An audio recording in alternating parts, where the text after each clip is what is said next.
Glitter, gold and glory up for grabs now as the Bennett's British Superbikes enters the showdown for 2018. 9 rounds and 19 races have decided our 6 title fighters, with the final 4 positions only sorted out last weekend at Silverstone.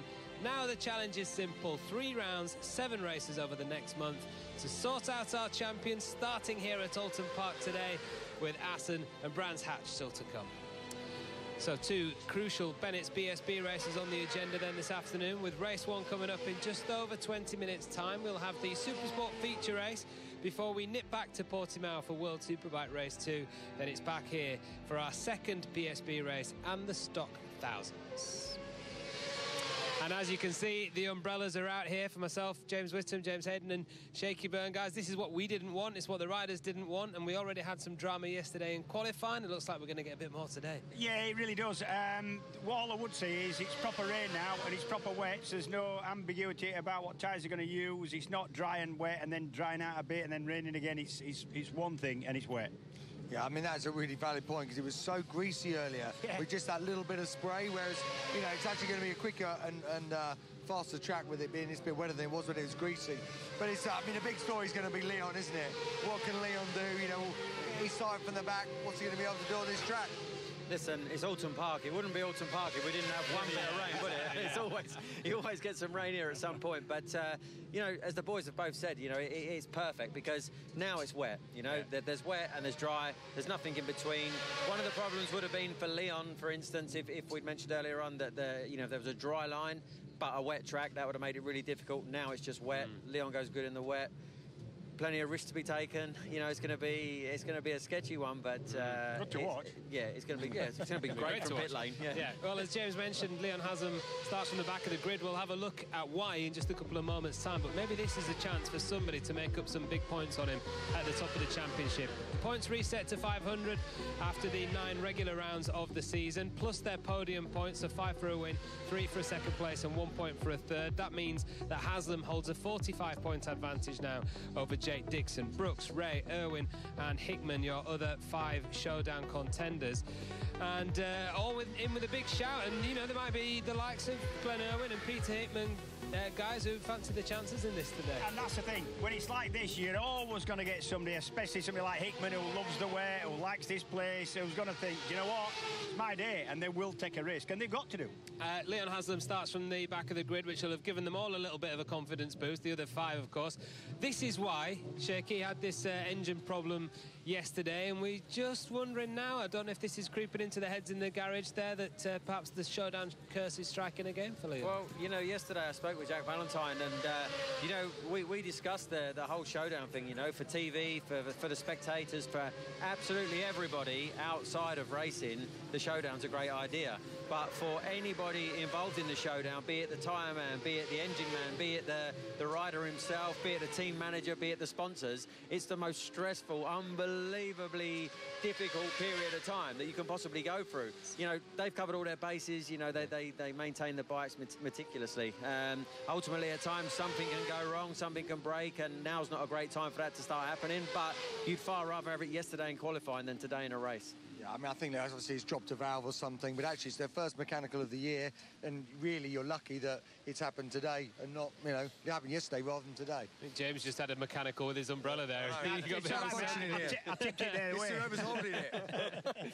All right, come close, shake we'll it be off. fine. OK, let's catch up with Leon Haslam then. I wonder how he slept last night after that incident yesterday. He's talking to Rachel.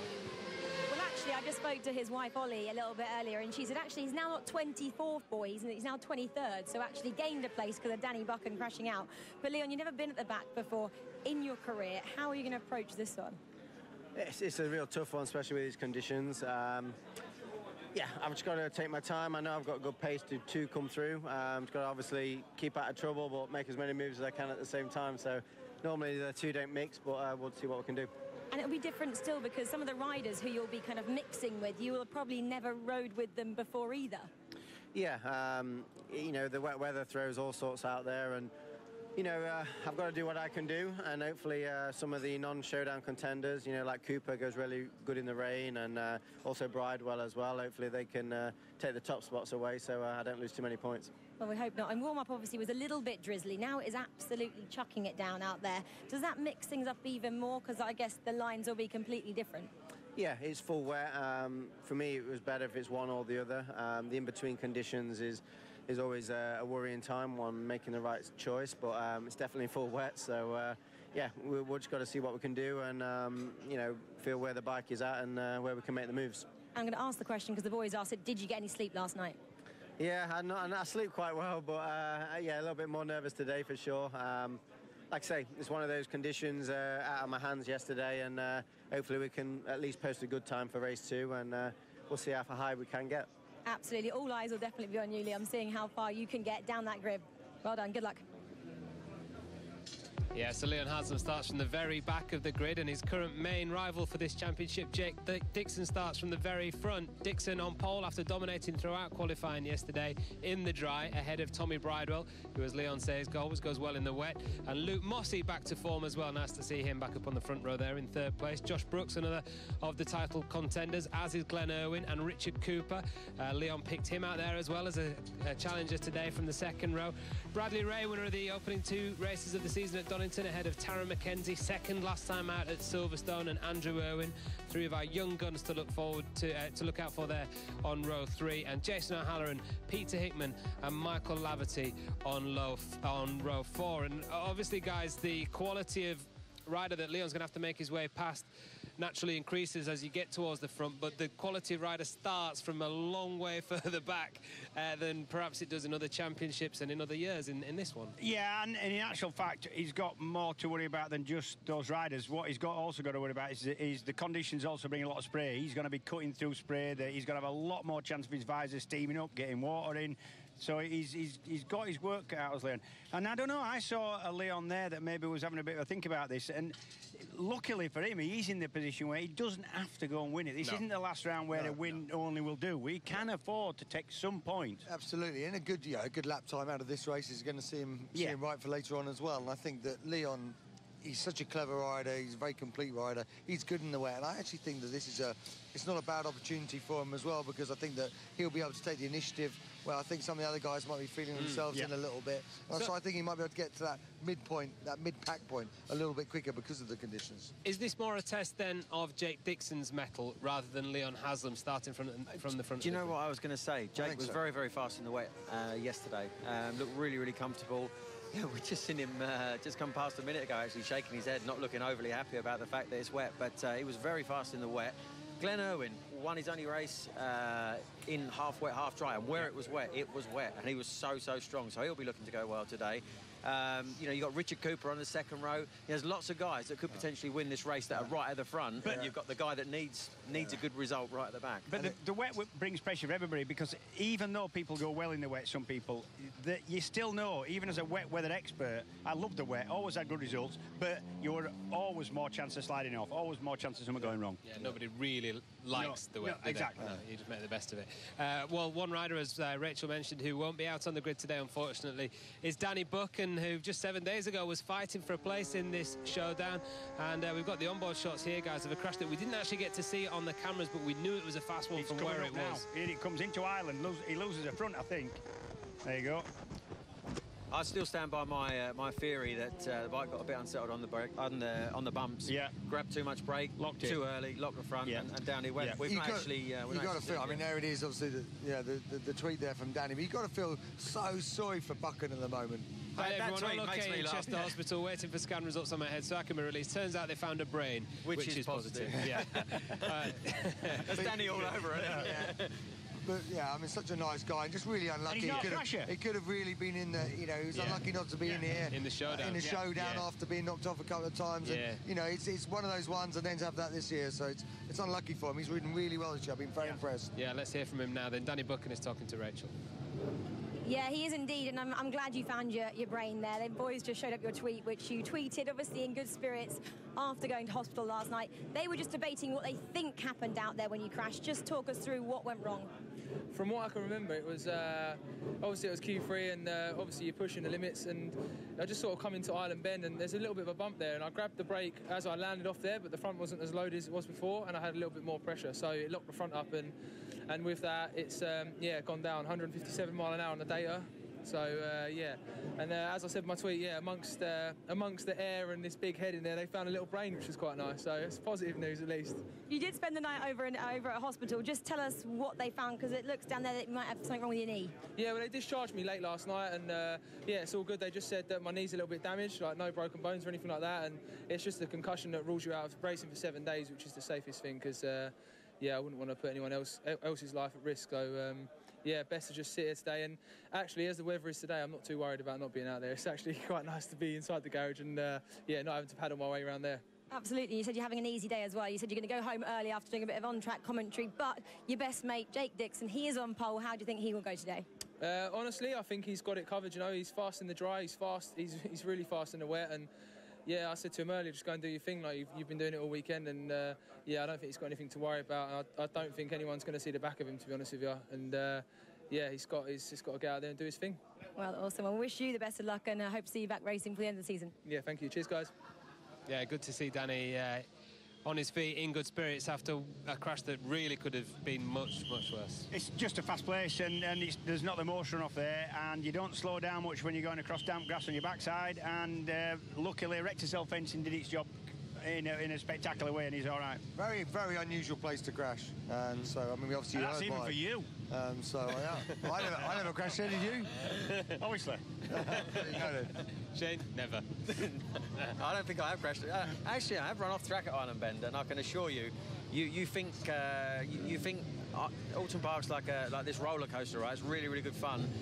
You know, you get up to speed. You know where you're going. You know what you're doing. But it's when you run off track, when something does go wrong and you run off track, you realise just how fast you really are going. And that is a 100 mile an hour plus corner. Yeah, 157 miles an hour, as Danny explained there. I wouldn't fancy jumping off a roller coaster at that kind of speed. Hopefully nobody does that today, because it's soaking wet here at Oulton Park. Another factor for these boys, and in particular Jake Dixon to contend with as he lines up on the grid in pole position, and that's where we'll be going when we come back from this short break.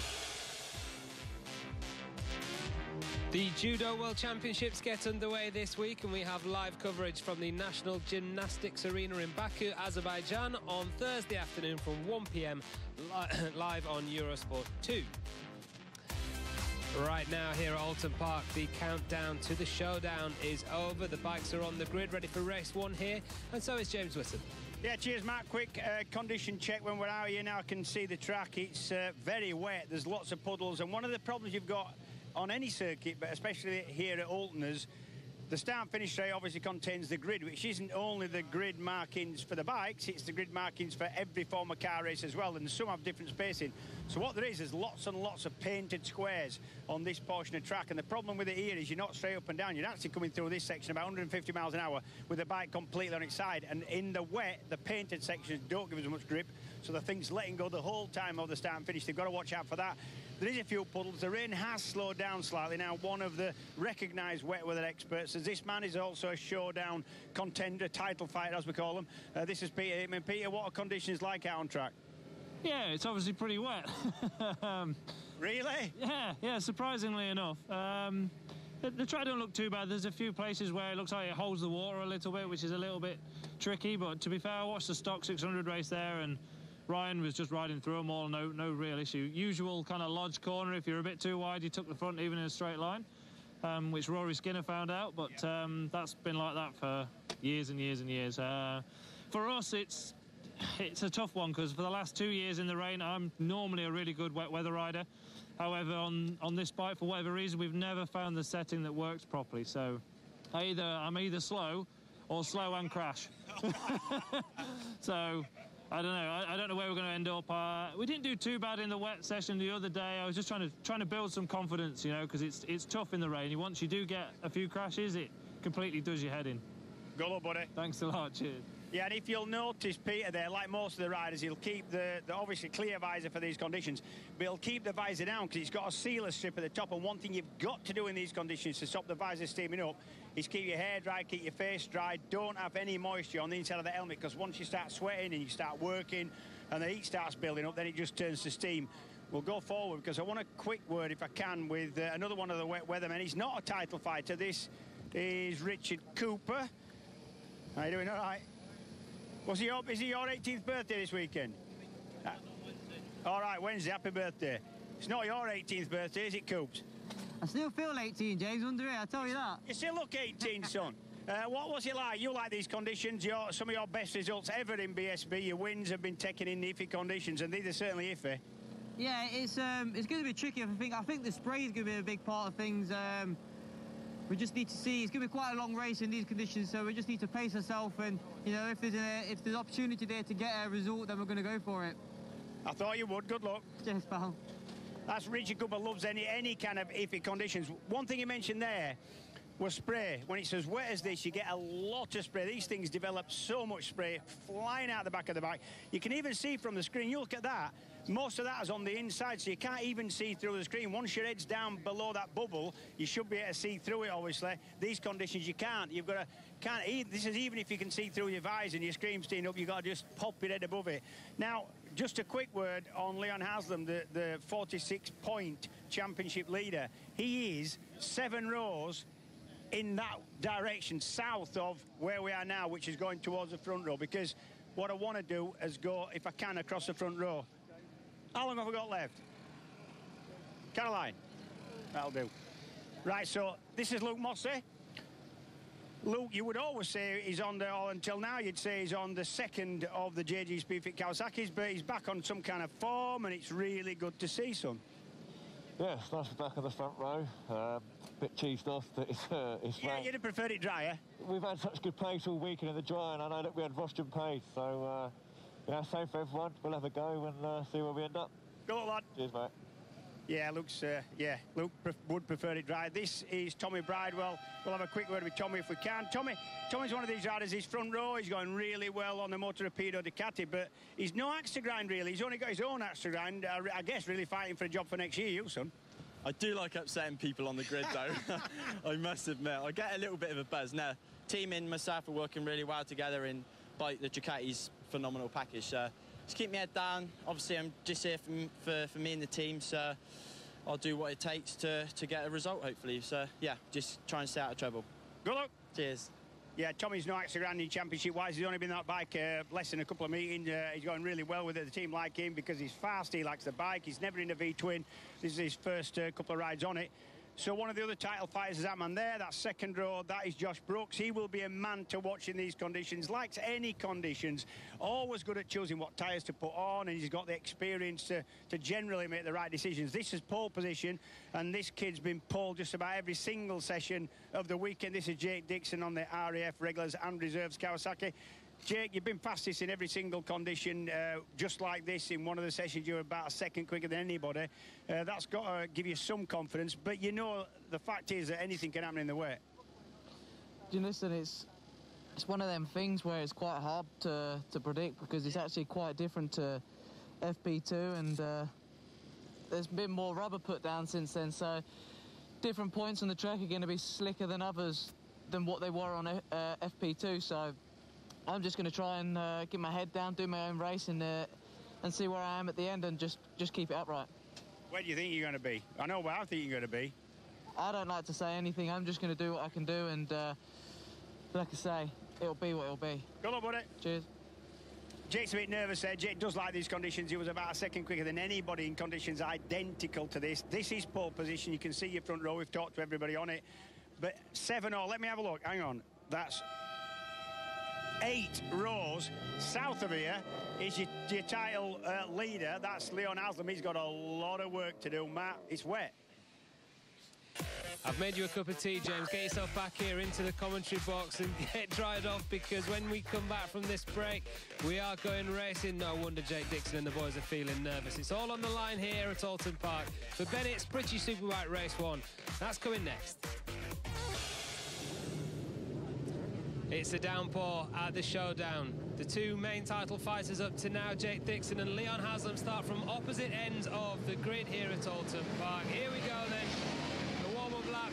Your commentators are Jack Bernacle and James Whittam.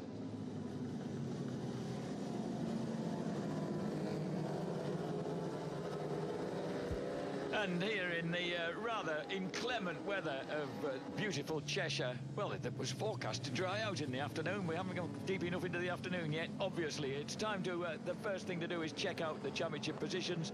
Obviously, the showdown 6, headed by 45 points by Leon Haslam, who starts from 22nd place on the grid. From Jake Dixon, who's on pole position, but seemed very, very nervous when he spoke to Mr. Whittam. Josh Brooks and Bradley Ray are level in 3rd place on 5.19, 3 points ahead of Glenn Irwin on the Be-Wiser Ducati, with Peter Hickman entertainingly honest on the grid about his chances in 6th place on 504. Jake Dixon then on pole position for the RAF regular and reserves Kawasaki team, ahead of Tommy Bridewell on the Moto Rapido Ducati, and Luke Mossey, JG Speedfit Kawasaki. Second row headed by Josh Brooks, a man for all seasons, Glenn Irwin, and Richard Cooper, who can be really very, very good in these conditions. Bradley Ray, his teammate at build-based Suzuki, heads up row 3 from Taron McKenzie at McCann's Yamaha, and Andrew Irwin on the second Be-Wiser Ducati. And then Jason O'Halloran, Honda Racing, ahead of Peter Hickman for Smiths Racing BMW, and Michael Laverty, the sole Tyco BMW on the grid. 23 riders in all, because Mason Law has brought the WD-40 Kawasaki to the grid at the back of the grid, alongside Leon Haslam. And while we've got a moment, very soggy birthday greetings to local girl Laura Dickinson from just up the road in Winsford, 30 years old today. Happy birthday, Laura. You share your birthday with Lee Bob Jackson, the Superstock 1000 contender. Lee Bob's 23 years old today, our favourite plumber from Lincoln. And I got a nudge there from Mr. Whittam. No, I was, before you mentioned Lee Bob, I was just going to say it's Lee Bob's birthday as well, that's all, but you knew. So we're ready to go. This is, well, this is going to be a treacherous, potentially 18 laps then, for the finest Superbike riders in the United Kingdom and beyond. We're missing Sylvain Barret on the second Smiths BMW. We wish him all the best. He suffered a nasty hand injury when he crashed on Friday. There's Leon Haslam at the back of the grid.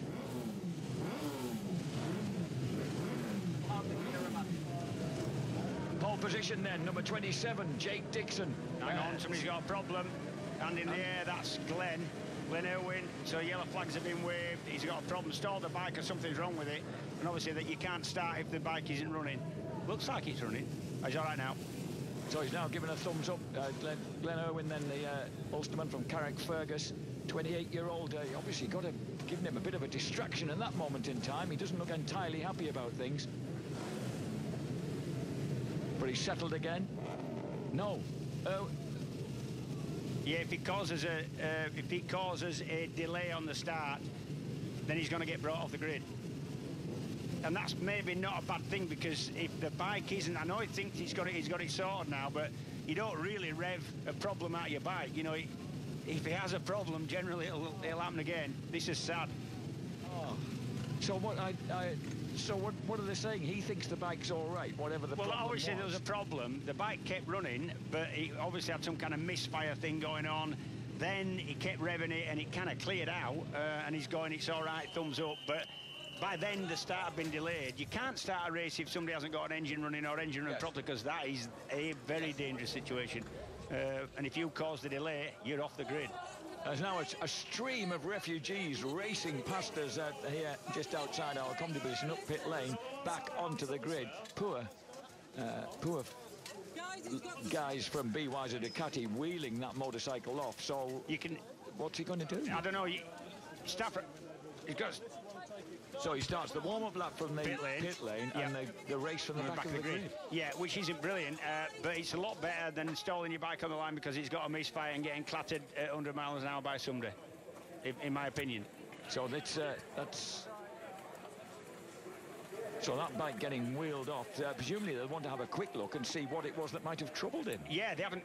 What I would probably say in these conditions is water's got in the electrics somewhere, and you've got a little bit of a misfire, a little bit of a short circuit somewhere. And honestly, all they can do at this point, there's no spare bikes. This is a one-bike championship. You can't jump on a spare bike. All they can do, maybe whip the fairing down on one side, squirt a little bit of dewatering fluid in there, and just hope for the best. And that's an angry Irishman, I can safely say. Pretty pretty annoyed at what's just happened. I've seen him angry a couple of times, and he looks a lot bigger when he's angry. He's one of them scary angry people, he's played. So the race distance gets reduced to 16 laps, and we get two further warm-up laps. So 5 minutes before the first of those warm-up laps, and there we are, 2 warm-up laps. Yep. So is that just to check the surface conditions so the lads can figure out what's going on here? Yeah, in actual fact, warm-up laps are really for warming your tyres up before they used a tyre warmer some years ago, and really in the wet, that's kind of null and void because there's so much water. Your tyres are going to be cooling down, if anything, certainly on the straights. But he will give the lads a good look round, see where the puddles are, see where any line water is. What you've got to stay clear of in these conditions is any painted sections, and that includes the grid squares painted on the start and finish there, you can see behind the bikes. Yeah. Also, any curbings that are painted, but any overbanding, you know, the little bit of slippy tarmac that they put in between the patches to stop the water getting down. Between the patches, that's really slippy, and there's a big section of it around Island Bend where the 2 bands go together, and it just gives them a chance to have a look round, really. This young man will be perfectly, you've got to say, happy to see one of his major rivals removed to the back of the, join him at the back of the grid. Yep. He'll be coming through with him. If the bike runs properly, they're going to be in a similar kind of area on track. And Haslam, we know, is a man, well, we've seen him perform some pretty miraculous, I remember his leading World Superbike race at Assen on, I think it was the Stiggy Motorsports Honda, brilliantly until he suddenly unloaded it. Well, you know, that sort of thing's always of course. And that's the problem. That's the problem. It's in these conditions, anything can happen. So let's, Rachel, you're out there somewhere in the rain, love. I hope you're keeping warm. Yeah, out some in the rain. I found Paul Bird here, obviously team owner of BY's Caddy out there. Obviously, Glenn Irwin is behind us in the pit lane, not on the grid. Do you know what went wrong out there? I think, well, I didn't see the incident, but I think Glenn stalled the bike, restarted it, but the race direct obviously thought that we caused a delay of the start, so the rules are rules, and not an ideal start to the showdown, but we'll see what happens. But he can still race, but he has to now go from pit instead of the grid, is that correct? Yeah, but it's conditions are very poor. You know, you need to be at the front of the grid, so it's just a bit of a shame for us and not a great start, but never mind. Leon's there as well, Glenn's now there as well, so, you know, he's in good company, isn't he? It's going to be exciting coming through with them two, that's for sure, so, yeah, but we'll see what happens, eh? That's exactly what we want, an exciting race. Thanks, Birdie. So Paul Bird then taking, that's actually... Paul Bird taking things in good heart, I would say. Yep. But he's obviously, well, I'm intrigued by the fact that Glenn Irwin and Leon Haslam are now going to be making their way through the pack. It could get very, very entertaining. And remember that it's not like it's a huge grid, 23 riders on the grid. So obviously, the main thing, I suppose, James, is to make decisions, make them fast, and make the right decisions when you're coming through the field in conditions like this. Yeah, it's in the end of the day, it's going to be a little bit of a lottery. I had a team manager, a guy called Mayo Meregali, who now is Yamaha's team manager at MotoGP. He was my team manager at Supersport in the World Championship. And he says, in the way, he always says, it's a casino. It's like going to a casino. You don't know whether you're going to come out with a few quid or come out with nothing, and that's the case. You're passing people you're not used to racing with. You don't know where they're going to be. They're trying to probably line somebody else up. They're running off line. It's a lot can happen in these conditions, but there's people who can really benefit from it as well. So as they come over the brow of Clay Hill then, and as they go right into Druids, they'll be, well, presumably, James, I mean, they're not trailing feet or anything, but they'll just be feeling the conditions beneath their wheels and perhaps experimenting with different lines, because different lines are going to have to be sorted out. Yeah, and that's it. You can see there's a change in tarmac there. The older tarmac is in the corner, and the slightly lighter colour, that's at Lodge, and that is quite slippery. It's all right. It's not too slippery, but it isn't just quite as grippy as the tarmac before and after it. So you've got to kind of adjust your lean angle, your speed, etc., as you get to it.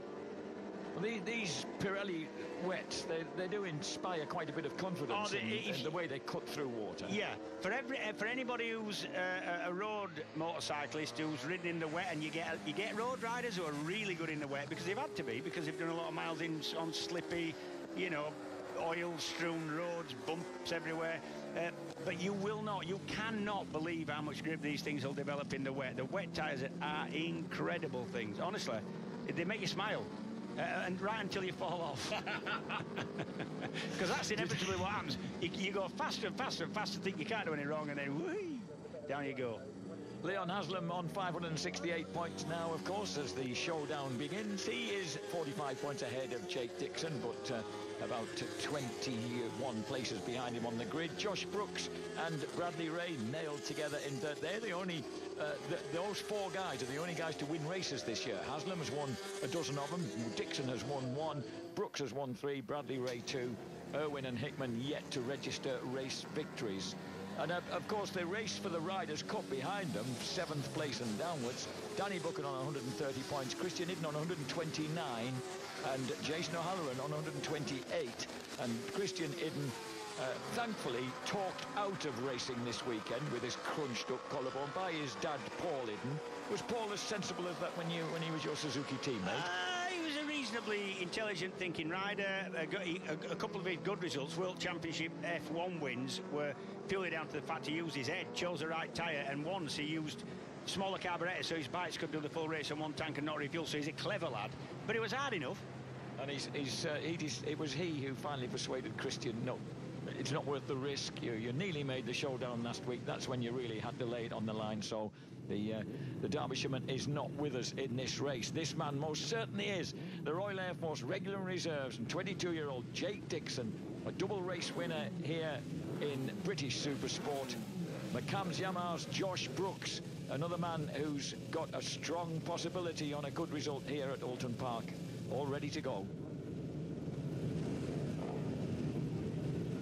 Look at that back row. Leon Haslam, Mason Law, sandwiched between Leon Haslam and Glenn Irwin. What on earth is going on? Well, I'll tell you what, 16 laps of Oulton Park in absolutely fearful weather, and a good start for Tommy Bridewell. Neck and neck with Jake Dixon as they go down towards Old Hall Corner, but Dixon cuts across in front of him. Bradley Ray comes right around the outside on the Suzuki. Gino Rear, I'd forgotten about him and his skills in the wet on the curb on the OMG Suzuki as they come out of Old Hall Corner now and run down to Cascades. Now you see what I mean when we talk about spray. You got that rear shot. Once you are 3 or 4 riders back, you see nothing. Look at Haslam. Haslam has already cut through about half the field in the first 2 corners. How on earth does he manage that? He's in there somewhere. There he is, just behind Linfoot and Gino Rear. I thought Rear had done well enough, but look at Haslam taking a wide line there through Island Bend. And as they drop now into... Oh, another wet weather man, of course. Michael Laverty there, just clipping through the inside and taking 2 rivals through Shell Oil's hairpin. Yeah, Haslam cut to the outside there, and I think he actually got round the outside of Linfoot. Linfoot, again, he's good riding in the wet. He led here until 3 laps from the end in the first race last year in dodgy conditions before the engine expired on the Honda. Tommy Bridewell's taken over at the front for Jake Dixon. Bradley Ray is 3rd. Jason O'Halloran in 4th place. Josh Brooks in 5th. Yeah, and Bridewell's another one. Loves this bike, but also loves these conditions and loves this circuit as well. He's always gone well at Oulton, has Tommy. So this is such absolutely grippingly treacherous stuff, if you get me drift. 13th place for Haslam, 14th place for Linfoot, over the top of Clay Hill. And those 2 boys at the front looking pretty confident as they begin to prise open a gap. You'll see, key to riding in the wet is smoothness. You've got to be smooth in everything you do. It's surprising how much grip has developed, but you can't chuck the bike on its side and expect it to immediately grip. You've got to be steady in how you lay the bike over. You've got to be steady now, how hard you squeeze the brakes initially, then you can put, as more pressure gets put on the front wheel, it develops more grip and you can brake a bit harder. But everything's got to be smooth. Bridewell crosses the line then in 1st place. Dixon, Ray, O'Halloran, Brooks, Laverty, Andrew Irwin, Luke Mossey, Taron McKenzie, Hickman, Haslam in 11th place. Past Cooper just before they reach the end of that lap. And there's behind them Rear, Rogers and Linfoot in 15th. You've got to wonder what the plan is going to be by Haslam, because he's going to be easily now well into the points, scoring good points. How hard is he going to push if there's gaps when he gets near the front and he's racing faster men in these conditions? Is he going to risk everything to try and win or get on the rostrum? Andrew Irwin, the 23-year-old rookie there, looking pretty strong, just chasing down 6th place Michael Laverty on the Tyco BMW. There's Bradley Ray, just inches ahead of Jason O'Halloran. O'Halloran looking good, a guy who, again, can excel in treacherous conditions. Andy Irwin's Northern Irish, so if you don't want to go out and have fun in the wet when you're from Northern Ireland, you don't go out much, do you? So, sorry, boys, but it's a fact. Over the top of the hill. Oh, look at these guys dropping their legs together, and Jason O'Halloran, he almost did just nose his way underneath. Right behind them, Josh Brooks, the 2 Australians together. Did you see how safe he did it? Did you see? Oh, that wasn't that safe. but he did it. He had a little look. He got back. He didn't push it. He's a safe rider, is Jason. Oh, Bradley Ray looked to be getting straight back at him there, and the tall, lanky, bespectacled 21-year-old just on the back wheel of the Honda as they tip through Druids then. So Honda goes third behind Bridewell and Dixon. And then it's Brooks, Michael Laverty just easing away from Andrew Irwin, and behind Irwin, Luke Mossey is having a good ride there just behind Irwin, having started from the front row of the grid. Here comes Haslam. And he tried to make a move there on Taron McKenzie as they tipped into Lodge Corner, but McKenzie holds his line as they come. So it's top 10 then for Leon Haslam, improving to 9th place as he goes leg-wavingly into Old Hall Corner. Haslam looking really strong. He is looking strong. I mean, there's no condition that Leon doesn't go well in. I'm not saying he's going to like these conditions, but he can ride any condition, can Leon? So you can see that already that group is close together with the quartet of O'Halloran, Ray, Brooks and Laverty locked in together there. And then there's a bit of a gap back to Andrew Irwin. Then it's we've got McKenzie, Haslam in 9th place, Hickman, Cooper, Fraser Rogers having a really good ride on the Gearlink Kawasaki, is running in 13th place out of Gino Rea and Dan Linfoot. Yeah, if we get a shot of Fraser, he's out there with an oversuit on that either doesn't fit properly or has come loose at some point, because he's flapping in a kind of like he's got a suit that's 12 sizes too big. It doesn't seem to be slowing him down. Here he comes on the orange and green bike. Oh, yes. Looking at the back. It's a bin bag. It's all over the place. Here's Dan Linfoot was trying to... Dan Linfoot did sneak inside Gino Rea just behind, but look at that. It's his bum strap that's gone. Bum strap's come Yes. But he's having a strong ride. Look at that. He's on the back wheel now of Richard Cooper, who we know can drive well in the wet. So Fraser Rogers proving a point here, the lad from Swindon. Meanwhile, the 2 front runners have got a decent gap on O'Halloran. We'll check out the lap times at the end of this lap and see whether O'Halloran's staying or going. Here comes Michael Laverty easing past Josh Brooks and taking 2 of them as he gets Bradley Ray at 1. That was a move. I think Brad might get back past him, yeah. It's Josh Brooks who gets back past him, yeah. So Michael Laverty, who I suddenly remembered was a very respectable wet weather rider, but just a little cautious going into Old Hall Corner. 4th lap of 16. And Andrew Irwin right back with them now on that red Ducati. Bridewell did a 147.7, 147.9 for Dixon, 149.2 for O'Halloran. So the fast guys are the 2 guys at the front opening up that gap. Yeah, and 147 lap time is about what you'd expect. 110% of a dry, good lap time would be, as Laverty has another. Has he gone wide again? He has, but I think he's got that. Great F in that, Jack. It's when you ride it, it's banked. It's so banked. It's like being on some kind of... They used to call it the magic roundabout, actually, because you can take any line you want round it. You can get right to the top and still make a really late apex. It fires you back down. It's that steep. Number 91, Leon Haslam, has picked his way past his teammate Luke Mossey and Taron McKenzie, so he's now through to 8th place, having started from 22nd. Andrew Irving having a good ride, but being reeled in now by Leon Haslam. But Irwin showing some real form. He's had a couple of moments like that, though, on the big Ducati. Yeah, his brother is down in 17th place behind Gino Rea and James Ellison. Yeah, but, I mean, Glenn did start from the back row. Glenn likes these conditions, not cut through the pack quite as well as this man, Leon Haslam. Just a certain amount of urgency about Leon going through, but safe, you know. I haven't seen him make any kind of rash move yet. Oh, Andrew Irwin just slips inside. Brad Ray's he takes a wide line into Lodge Corner that kind of leaves him susceptible to those kind of moves. And there's the state of our camera on the inside of the exit to Deer Leap. And here comes, Another potential move there by Leon Haslam, but it was actually Brad Ray who got him back as they went into Old Hall Corner. And that's the problem when you're coming from the back, even though you've got the pace to run right at the front, every person you pass, the next one is going a little bit quicker and a little bit quicker. So it isn't just as easy as you get into the front. There is number 25, Brooks, Laverty, Andrew Irwin, Bradley Ray versus Leon Haslam, and behind them Mossy, McKenzie, Hickman, Linfoot are that top 12. Linfoot now in front of Fraser Rogers. Here comes the JG Speedfit Kawasaki, moves past the Bill Base Suzuki. So Haslam then will move through into 7th place. At the front, you can see it's closed up a little bit. It's down to 1.3 seconds. It's come back by about 3 or 4 tenths on the last couple of laps. This is the gap between Bridewell and Dixon. Dixon's on a charge now. Dixon, yeah, his last lap was fastest of the race, 1:47.57. So it was about a tenth of a second quicker than the previous fastest lap of the race set by race leader Tommy Bridewell. If you get a chance to look, you'll see that they've got knee sliders on. You're used to seeing that, but some of the riders use an extra thick one because they still, even though they can't develop the lean angles they do in the drive because they haven't got the grip, they still like to have that kind of gauge of the knee going down on the tarmac, so they use a double thickness or treble thickness knee slider, sometimes up to about sort of 2.5 inches thick. It looks to me as if Bridewell's done that and Dixon hasn't. Yeah, some aren't bothered. I never was bothered, but some people like to get the knee down even in the way. So Moto Rapido Ducati, 1:47.443 against 1:46.7 is that for Dixon.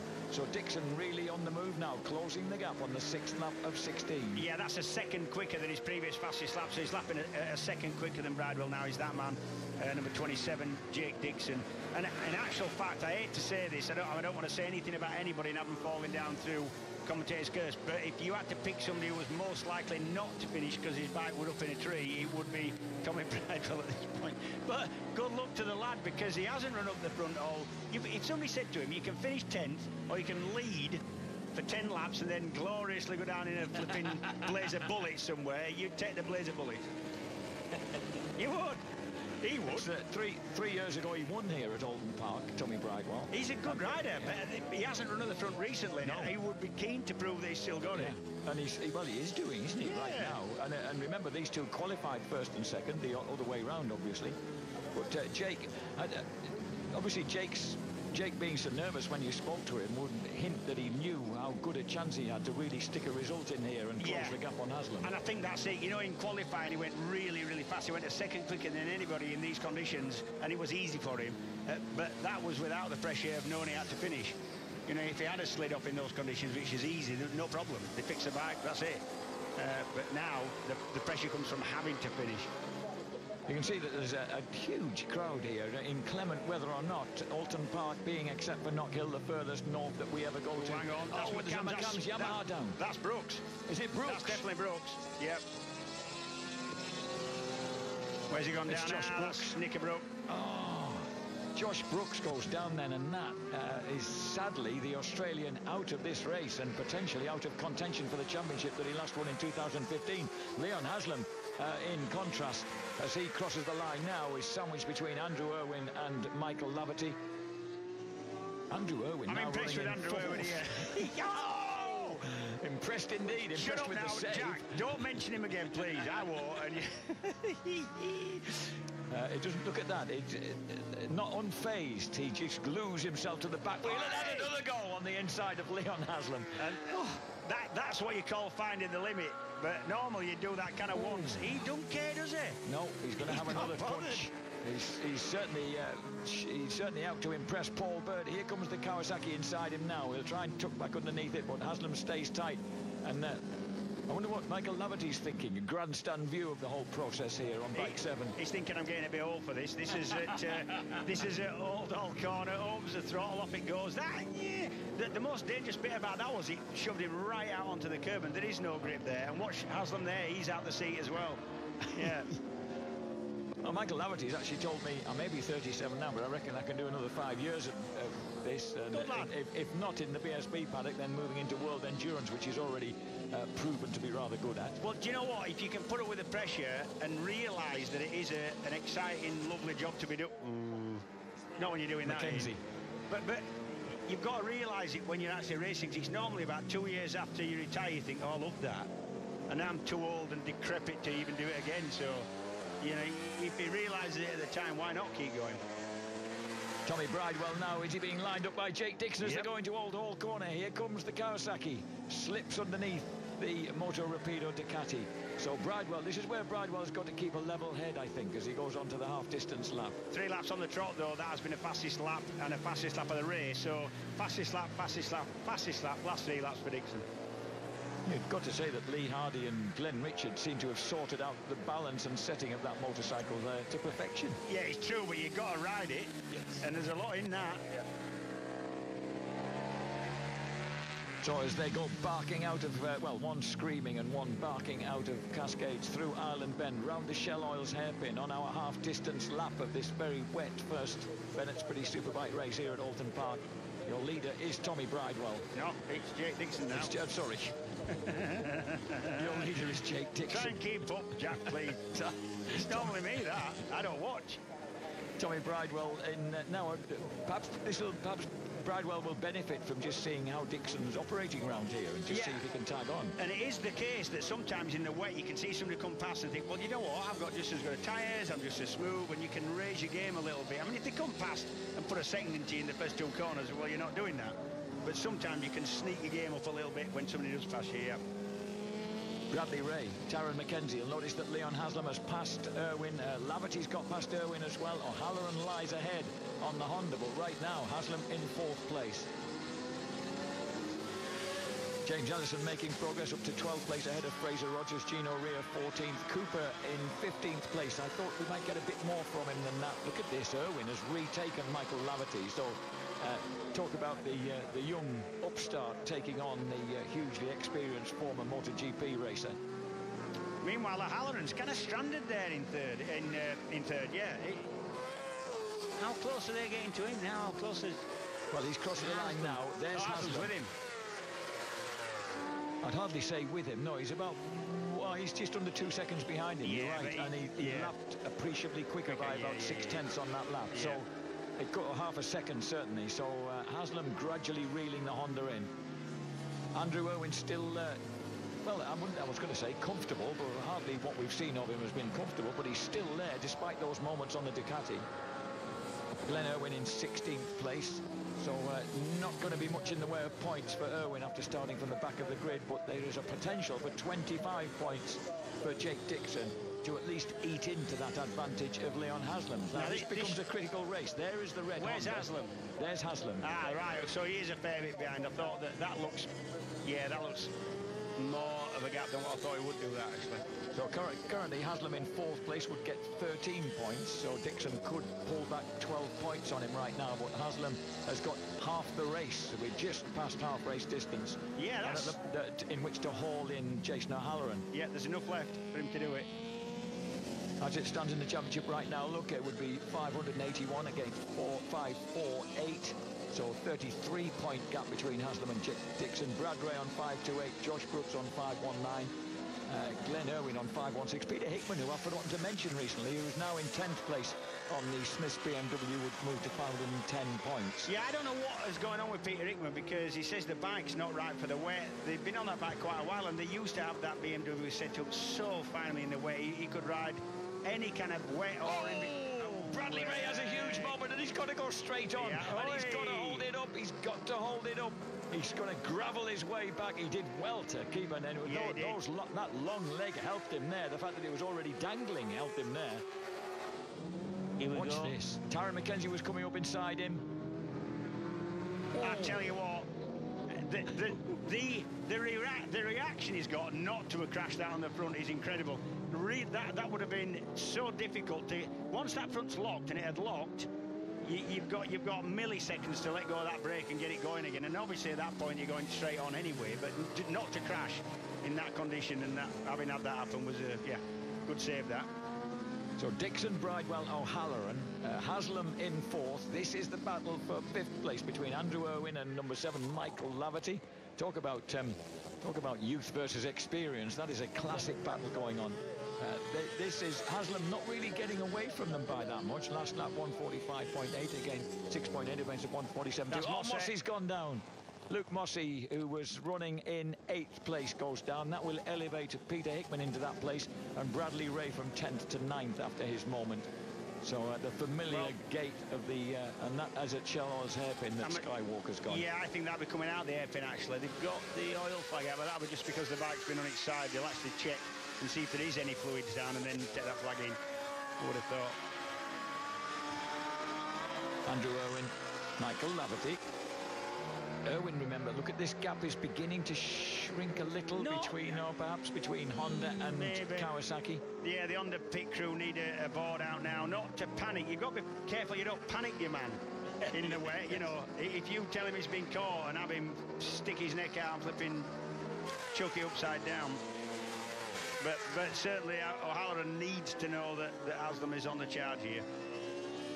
So Andy Irwin then, Andy Irwin doing a really good job of kind of keeping something like the pace. There's a 46.8, and Sean Winfield's got out on one of the Anvil Higher Tagged Racing Yamahas. That looks like he's, that's at Britain, so that looks a pretty big one. It's mangled the bike a bit. Yeah, and it looks like he's sort of winded himself. Either that, he's looking for a contact lens. Winfield thankfully gets to, oh yes, he has certainly winded himself. No, he's all right, he'll be all right. There is that's O'Halloran just fleeing out of the picture. Let's just check the gap again as we get to here, and that gap has definitely shrunk a little bit. Here goes the Honda through the Britain's chicane. That has gone down. So Haslam last lap did a 46.9 against a 47.7, so he is gaining on the Honda, and he has got the potential for a third place finish behind Dixon and Bridewell, which obviously would help to keep him that little bit extra distance ahead of that man, number 27, Jake Dixon, in the championship. But Dixon's been impressed by Bridewell. Bridewell's not giving up. No, and I did wonder whether following would actually help him to, in fact, his last lap change was quicker. Yeah. Oh, this is getting interesting. 11th lap of 16. Now looking back up, here we come up this magnificent kind of undulating section of track underneath the Bennett's footbridge, dropping down. And look at that tight line that Haslam's able to keep, and still confident as he drops it into Lodge Corner. Andrew Irwin constantly being able to fend off Michael Laverty. As they surge out of Deerleap then here at Oulton Park. Crossing the line now, Dixon, Bridewell, O'Halloran, Haslam, and this battle between Andrew Irwin, and Lav for Laverty. Tyron McKenzie next up ahead of Hickman, Bradley Ray, James Ellison into the top 10. Yeah, really no easy conditions to get to grips with a 225 horsepower superbike, these. And this is really closing up now. There is the Honda Fireblade of Jason O'Halloran from Wollongong in New South Wales. Whoa! Haslam way out wide. Yeah, he was. You've got to watch the overbanding there. You'll see there's 2 strips of tarmac that this track's been made up of, more or less the whole way around, and there's a little piece of overbanding in between that runs right down the centre of the circuit, and you've got to be really careful of that island bed. You see it there, look? Can you see it? Yes. And that's really quite slippy, and you're not just straightly crossing it at Island Bend. You're kind of going along it a little bit, and that's what you've got to watch. A moment ago you saw a caption that showed that man Leon Haslam, number 91, would start the second race second on the grid. Fastest lap of the race set by Jake Dixon. Second fastest lap coming through traffic by that man, the doggedly determined little Leon Haslam. There's something hanging off the front fairing on the right-hand side of Haslam's bike, but I actually think it's a strip of black tape that is there across the radiator to stop the bike getting too cool. Now, it was there was definitely something flapping, but I think it's a little bit of tape across the radiator. It might have come off now, but I don't think it's anything to worry about. Haslam, you know, won't waste any time. If he's got an opportunity to outbrake the Honda, he'll be there. Yeah. And it could be that going into Old Hall Corner after he's crossed the finishing line could be the moment as they come out of the dip on the 13th of 16 laps now. They start the 13th of 16 laps. Haslam not in a position to pass yet, but he knows he's got time on his side. Exactly. He's got 3 laps to do it. He isn't going to move any further forward than that. He's not going to take a risk. He's just going to weigh the job up.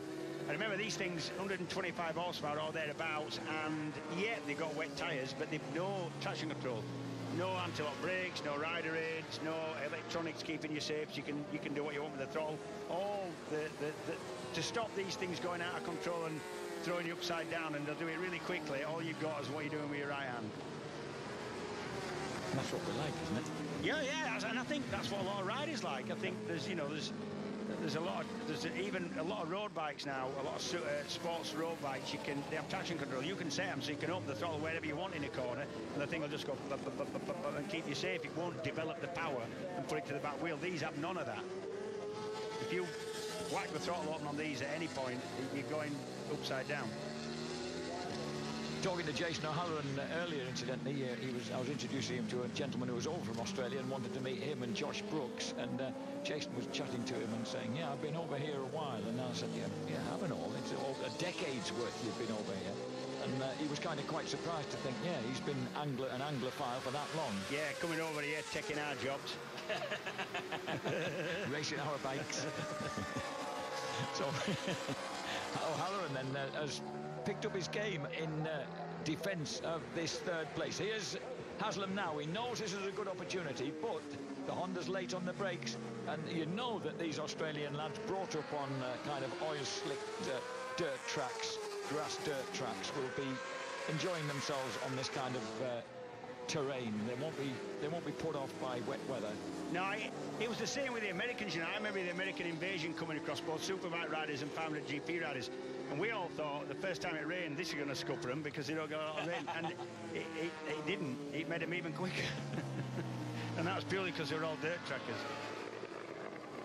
The last lap was a poor one for Bridewell. He'd been edging in on Dixon, but he dropped a second on that lap, so possibly had a moment there because they'd been very level at that point. And O'Halloran has raced his game. His fastest lap of the race was last lap. Yeah. So Haslam now finds himself at the moment in fourth place, trying to launch an attack on the Castrol Honda. Andy Irwin's going every bit as quick as him as well. Yes, he's no, dear, no, Andrew, don't even think you can do anything. With 2 laps to go. Really hard into Britons then, wasn't he? Look at you know what he's thinking. He's thinking. You know what he's I could get a rostrum in. A rostrum.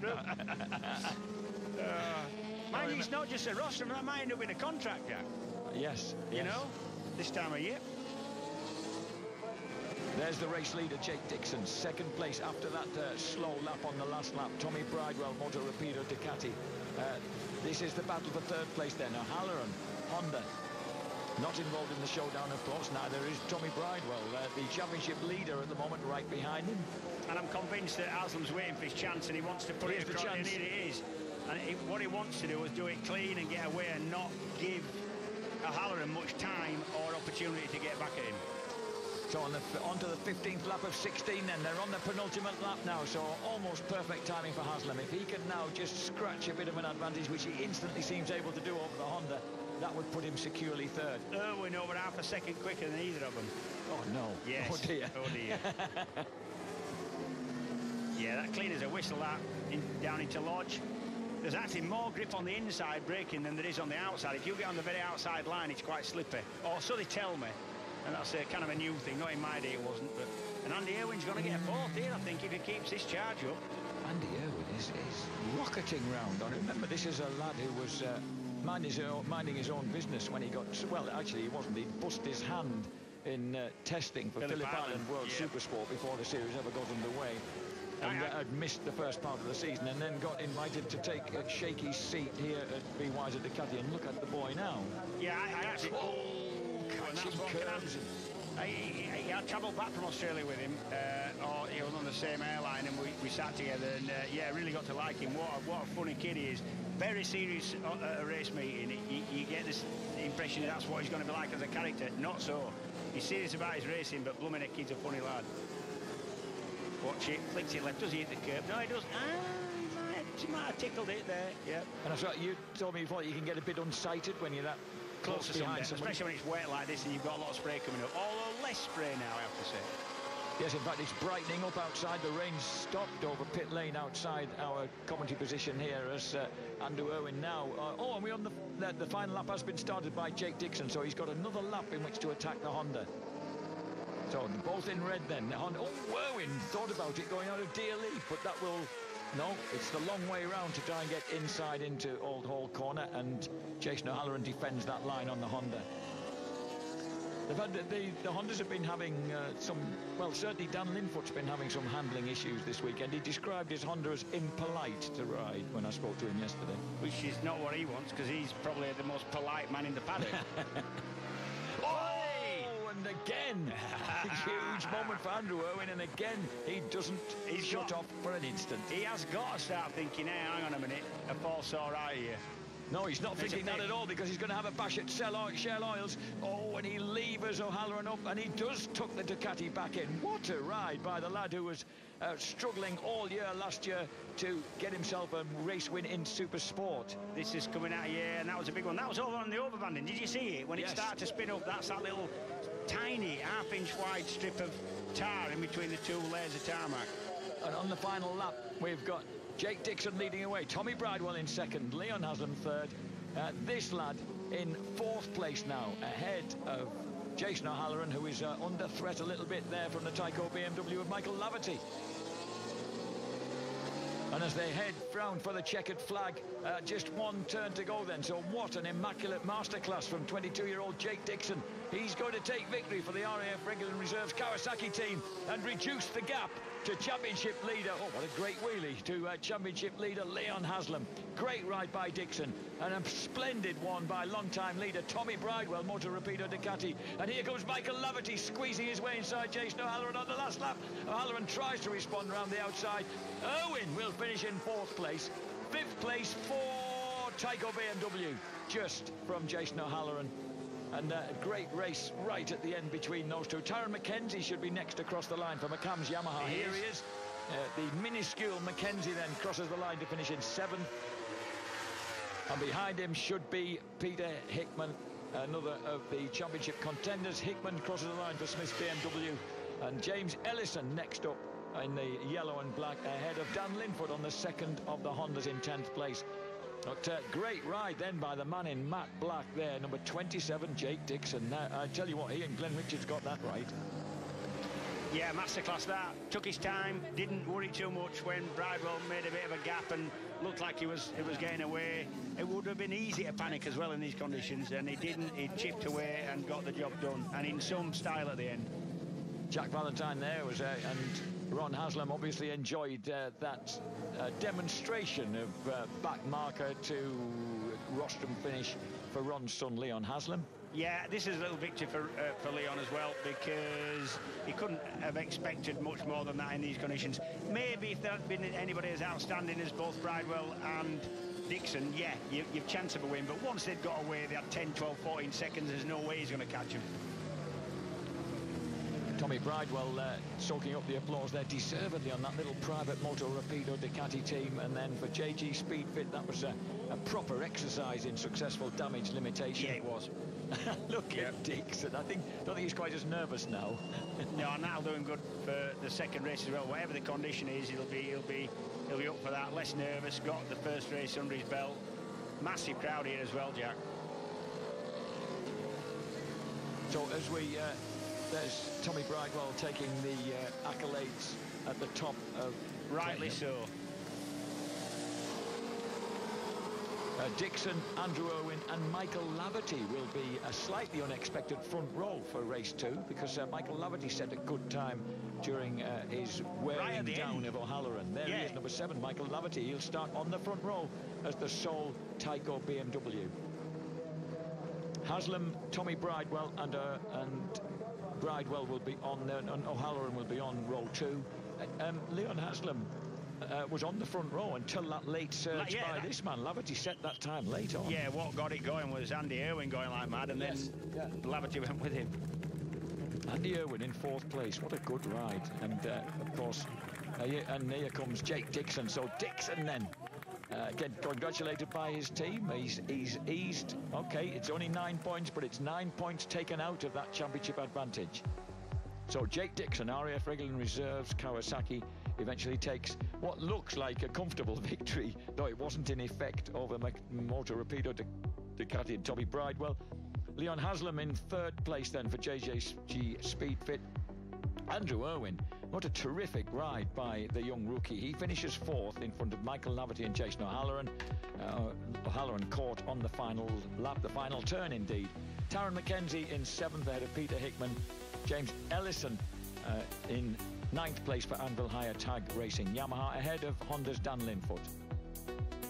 11th place went to Bradley Ray after that huge moment he somehow saved on the way into the final turn. Glenn Irwin in 12th place, having come from the back of the grid for BYD Ducati. Richard Cooper, build-based Suzuki, 13th ahead of Gino Ria, OMG Racing.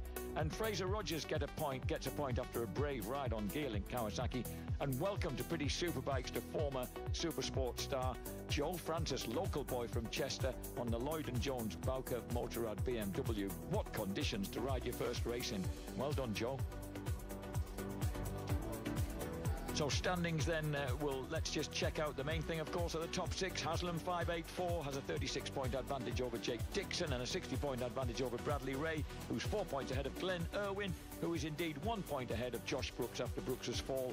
Hickman is 6th. O'Halloran leads the way for the Riders' Cup now by 8 points ahead of Buchan, Idden and McKenzie.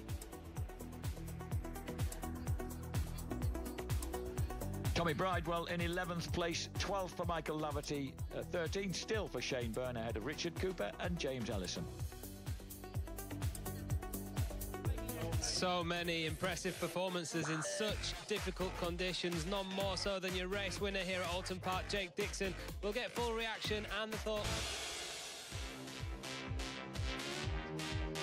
The first race of the Bennett's British Superbike Showdown in 2018 goes to Jake Dixon, who closes down the gap ever so slightly at the top of the championship to Leon Haslam, who came through from the very back row of the grid to finish on the podium, and he's with me now. Leon, was that about as good a result as you could have hoped for after what happened yesterday in qualifying? I think so. I felt like I probably could have pushed on a bit better pace, but there's no way I was going to bridge the gap to them boys. So, yeah, I tried to manage it the best I could, tried to stay out of trouble, but everyone was kind of jumping off around me, and it was quite slippy. Yeah, I can't ask for any more. Back row of the grid, I've got a front row start for the next one, and we'll see what we can do on that one. Just how tough was it, especially at the very beginning, because it rained quite heavily before the start, and there was so much spray out there? Yeah, on the warm-up lap, I lost the rear, and you know, I've not done a mass amount in the rain this weekend, and I've not had the best of feelings. So actually, I think I've got the second fastest time, and to come through the other guys, I'm over the moon with that. Brilliant ride, well done, Leon. Thank you. Come on.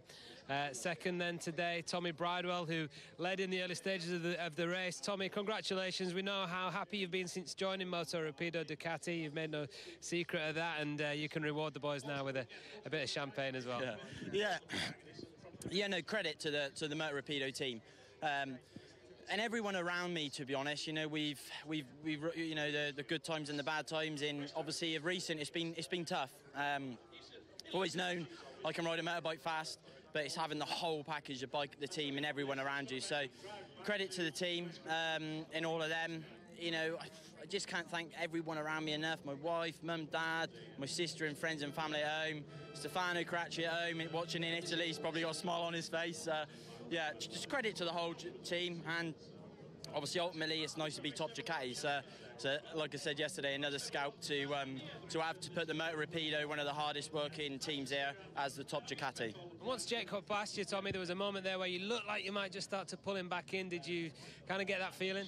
Yeah, I did, and to be honest, even I thought, oh, I've caught him a lot here, like within half a lap. And had a massive, well, not massive, it felt massive. My ass was going anyway, but yeah, I had a big moment out of Knickerbrook, and I saw me pitbull the lap after, like, plus 16, and I thought, do you know what, that'll do for now, like, you know, for this one, and don't go too much more. So, yeah, no, that was job done. Cheers, Tommy. Thank you. Well done, yeah. OK, then, but our race winner here and a big smile on her face, which is nice to see, because you were a bit nervous and tense before that race, Jake, understandably, and you've come out with the win and closed Leon's gap down at the top. Yeah, ultimately, like I said, the pressure's on Leon, and I just got to go out and do what I can do, and it's a great way to start with a win, but the team have worked fantastic. The team have given me such a great bike in the wet, dry and iffy conditions, so it's credit to them. Like I say, they're making me look good, so yeah, I just want to dedicate this win to JT. He was my mechanic at Smith's Triumph, and he sadly was in a car accident and passed away, so this is for him, and this is for his family as well. Thanks, Jake, well done. Cheers, thank you. Well, we've got Andy here, who's potentially had the race of his career so far. 4th place there in race 1. Awesome, congratulations. Yeah, it was good. You always want more, but no, fourth's my best result in Superbike. And coming into this weekend, I always knew it was going to be difficult because everybody else has done a race here, and I think the wet kind of fared everything up compared to what it is in the dry. But even if it is dry in the second race, I think we have a good shot at being inside the top 8. I think is realistic. But you know, it's me. I always keep pushing. Sometimes push too much, but no, that'd be a good result, I think. And tell us about that, because you were pushing all the way. You're on the edge so many times there. You had a few moments, didn't you? Yeah, I'd say every lap I was out of the seat somewhere, to be honest. But yeah, you know, even yesterday or when we had the wet session, I can't remember. It was just here Friday, and even then it was the same each lap. But no, to be fair, the bike works too good in the wet. But sometimes I just take it over that limit a little bit. But yeah, I think if the next one was wet and we were to get away with the front guys, we could go with them. But it's just having that confidence to go at the start. I lacked it a little bit, but as the race progressed, then the lap times came down. But yeah, I definitely can't complain with fourth. Fourth, congratulations, awesome result. Thank you very much. Cheers. Andy Owen, one of many brilliant rides in the wet there in race 1. Not sure it will be wet for race 2 though, because the sun is shining here at Oulton Park as we look ahead to our next race. It's the Dickies British Supersport Championship feature race, and we'll be going out to the grid when we come back from this. Full focus on the Bennett's British Superbike Championship for the remainder of the afternoon here at Oulton Park, where I'm delighted to say we've got blue skies now, and it's like the track is drying out. Unfortunately, though, we won't have Christian Idden in action this afternoon. Obviously, we saw you were missing from race 1, Christian, after your big weekend at Silverstone last week. Just tell us, first of all, how you are. How's the recovery going with the collarbone? Yeah, the recovery, it's kind of hard to gauge at the moment. Obviously, I bust my collarbone at Silverstone in qualifying, and then did the 3 races that weekend. I had a lot on the line, a lot at stake. It was my chance to get in the showdown, and we didn't manage it. So I had wanted to ride here, but the scenario is very, very different. This is a very different track to Silverstone, and especially Silverstone National Track. Yep. And not only that, what's at stake is very different. At the time, obviously, I had the showdown on the line, and coming here, I ran every chance of hurting myself to the point that perhaps I would then miss Assen and Brands. So up until even, you know, Saturday morning, I was still here and wanting to go. My bike was scrutineered, and I was very keen to ride, but sometimes you've just got to allow things to just settle a little bit. You know, even Assen's only 3 weeks. It's going to be 3 weeks since I broke it when we get to Assen. So yeah. Most breaks need 6 weeks. So it's still not going to be super strong, but it should be a damn sight stronger than it will be when I did it at Silverstone anyway. We've just seen Chaz Davis riding with a broken collarbone as well in Portimao. That seems to be the fashion. I think you set a trend there, Christian. There's no excuses allowed anymore, is there, Shaky, for missing races? I'll tell you what, it's you know, the level of commitment that the guys are showing, you know, it's really, really difficult to talk about you when you're standing right next to me, but, you know, to break your collarbone in qualifying and then to ride, you know, 3 races that weekend, a track that was, you know, 50-odd seconds, you know, it was a really, really sort of tight technical, a lot of hard braking at the end of the straight. Yeah, I really... You know, I'm committed to racing and I want to race as much as the next guy, but, you know, the showdown, you know, to put in that much effort just to get through to the showdown, like I said, you know, last weekend, it was just absolutely admirable. Yeah. Was that you giving credit to one of your rivals there? Listen, I just said, just pretend you're not here.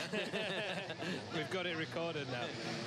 You're both going to have to give credit to one of your rivals now, because we just saw from Leon Haslam coming from the back row of the grid through to a podium. I'm sure you were impressed, Christian. You can have a look here on our monitor, and to the far right of your picture, you're going to see Haslam on the number 91 Kawasaki there, just right on the far right now, making up positions around the outside. Just talk us through this, Christian. Yeah, I mean, Leon knows that the first lap is the only place that you can make up more place than any other, and he got straight through. He'd already done, you know, 8 riders by the time he got to turn 3, and the way he came through the pack was absolutely sublime. But having said that, you know, Jake Dixon at the moment is riding so well, and we're about to see him go toe-to-toe, so I'm really excited for this second race today. But yeah, Leon's so tenacious. He's one of them that he'll never ever give up, ever. So even the days when he hasn't got the pace, which is very rare, you know, Leon always somehow manages to pull it out of the bag, and that was an incredible race in very tricky conditions, and especially at the start of the race, because, you know, visibility, as we all know, is so bad when there's that much standing water, and just for him to be able to see where he's going for those first few laps was incredible, and he got through. He avoided all the melee of the first few corners, and impressive stuff, very, very impressive stuff. Yep, impressive from Leon to get on the podium from the back row. It's equally impressive from Jake Dixon as well to take the win from pole position. Let's catch up with his crew chief now. Glenn Richards is with Rachel. So I thought I'd come down here and talk to Glenn Richards. Obviously, Jake just got the win there in race 1. When the pressure was on him the most, he pulled it out of the bag, didn't he? Yeah, I can't believe how well he rode. I felt so nervous in that race watching, and probably more nervous than when I actually used to ride. So, but yeah, look, he got to the front. We actually had a problem sort of halfway through the race with the bike. The quick shifter failed, so he had no up or down sort of quick shift, or the blipper on the way down and quick shift on the way up. So, look, I don't know how he pulled away after that. He had to go into old school and change down with the clutch, and he still won. So, that's great for us. We've now obviously reduced the points to Leon, and, the championship's well and truly on. And do you think this is like the new Jake Dixon, the more mature Jake Dixon, really performing when the pressure is on? Like, how have you seen him change over the 2 years that you've been working with him? Oh, look, he's calmed down a lot over the last 2 years. He's in control of his emotions a lot more now. He's growing up. He's 22, so, he's been really, really good this year. I can't say enough good things about him. He's been, a pleasure to work with. Absolutely, and we saw exactly what it meant for you and the team. The picture on pit wall at the end was awesome. Good luck for race 2. Yeah, that was great, and, fingers crossed for the next one. Absolutely, well done. Good luck for the next race. Thank you. Yeah, they enjoyed that, and Glenn Richards has been pivotal in helping Jake develop over the last couple of years. Shaky, actually, you worked closely with Jake prior to that, didn't you? How much have you seen him change over this last couple of seasons? He really has come on, when I used to manage him a little bit. So nice of that guy to do that right next to us. When Jake was kind of was struggling a little bit in super sport, paying for his races and stuff like that, I sort of took him under my wing, if you like, a little bit. He was a local lad to me, and started training him a little bit and got him a better ride. He ended up riding with the Smiths team. They just won the British Supersport Championship, got him that bike, and he went out and went on to do great things. And we no longer work together, but he's a good kid. He's a talented kid, and he seems to be maturing quicker than these years, if you know what I mean. So he's turning into the complete package, and Leon's goading him a little bit with the with a leg thing and whatever else. But Jake, I think, looks really up for it. I think that we're going to see him go sort of literally toe to toe now in a minute. They line up on the grid together, and hopefully the racetrack's going to be, kind of fully dry. What we don't need is, sketchy conditions where there's like a dry line and then like wet on the sides and stuff like that, because that makes overtaking difficult. But I think, not just us, but the fans and everybody on TV are going to get to see a great race this afternoon. I think you'll see just how much Jake really does want this championship. Yeah, we're looking forward to it. As Glenn said there, the championship is on. It's not so much on at the minute, though, for Glenn Irwin after a really disappointing start to his showdown. It started with problems on the grid. He qualified on the second row, and then it just went downhill from there, really, Christian. Yeah, I mean, obviously, I was watching from the box, and I was interested to see the progression of Leon and Glenn, because they were basically starting together from the back of the grid. And first up, when something like that happens, it sort of sets your mind not in the right frame of mind as what you want it to. Sometimes in a dry race, you can get a bit more aggression. Actually, it can be better for you, but in iffy conditions like that, it's not always the best thing to happen. And Glenn just never made any progress. I was watching the names, and Leon's name was jumping up and up and up as the race went on, and Glenn's just didn't. And the surprising thing really is obviously Andrew had an absolutely fantastic ride, and so did Tommy, both on Ducati. So the package as a whole potentially works. Whether they went with a different kind of setup, I can only, guess maybe. But do you want to know? I would love to know, to be fair. I'll tell you, because I went and spoke to him. Glenn really struggled in the wet when it was really wet here on Friday, and they made some changes to his bike and tried really hard to get him feeling a little bit more comfortable. But the Ducati is a really rigid bike, and to get feel from the thing, it needs to be soft. And I get the feeling that Glenn told me towards the end of the race, he just started getting a little bit of a feeling breaking down into his. He said as soon as he could feel the tyre kind of squirm and get a little bit of movement underneath him and understand where he was with the bike, he felt much stronger. But yeah, in the beginning of the race for him, he said it was really tricky, and it just felt like the bike was too hard and got no feeling from it. Well, hopefully these conditions are more suited then for Glenn to go out and do the job that he needs to do and recover those lost points in the dry, or nearly dry at least. Let's hear from him now on that with Rachel.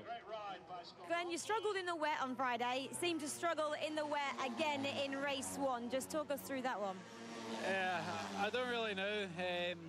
We struggled to have a good feeling on Friday here, and it continued a little bit, I guess, in that race. I tried to get going, tried to generate some heat in the tyres, and the whole thing at the beginning of the race didn't exactly help, but that was one of them things. The bike stalled for the first time it's ever stalled on me.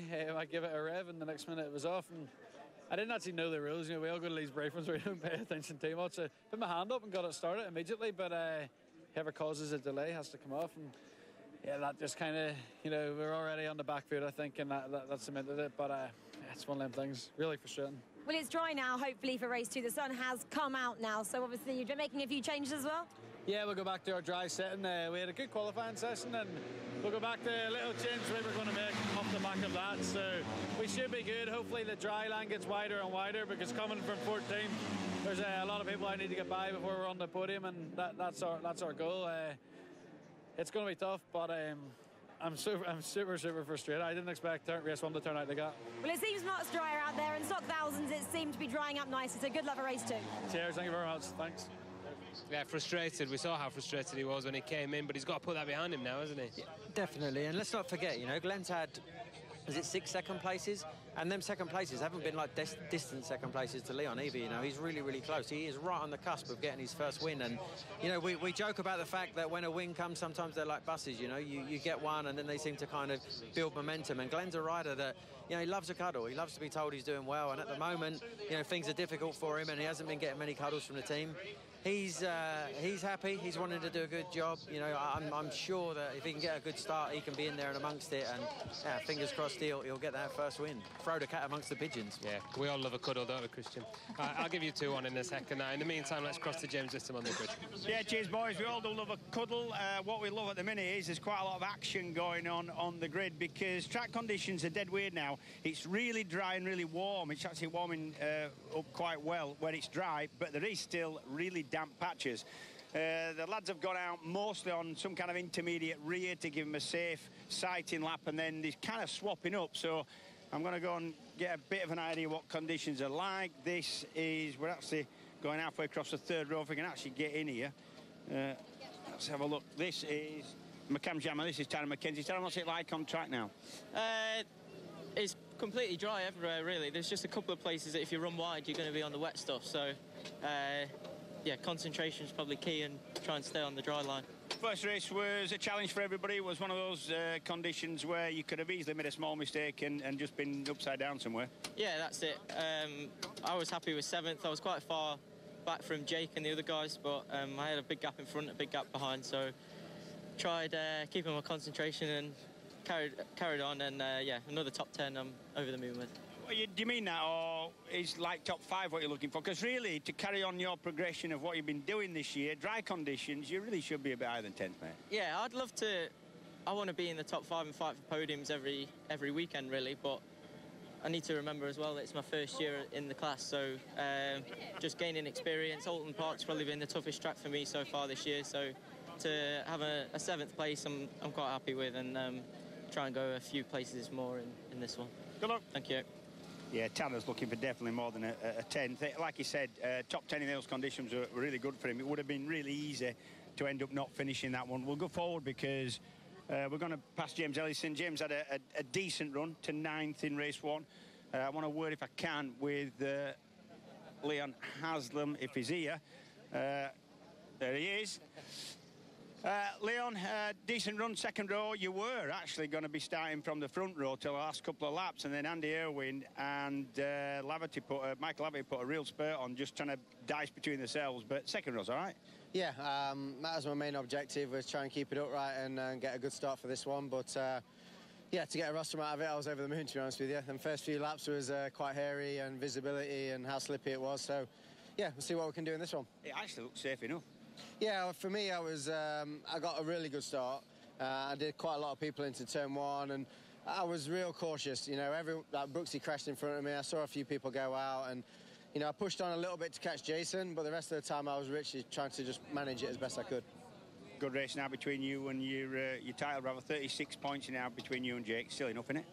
Yeah, well, we're never enough, is it? You always want more, but we'll see what happens here. You know, Jake's had a good pace all weekend, and yeah, I can get away with him. There's a few little wet patches, so a bit of caution on the first few laps, and we'll see where we are on the last few. Good luck. Thank you. Right, we're going to go next door, actually, because this is one step across the second round. I know we had a quick word with Tommy before race one, but that was a reasonable run, Sonny, that. Oh, well, thank you. No, it was good, really impressive, mate. Right. Yeah, no, it was good.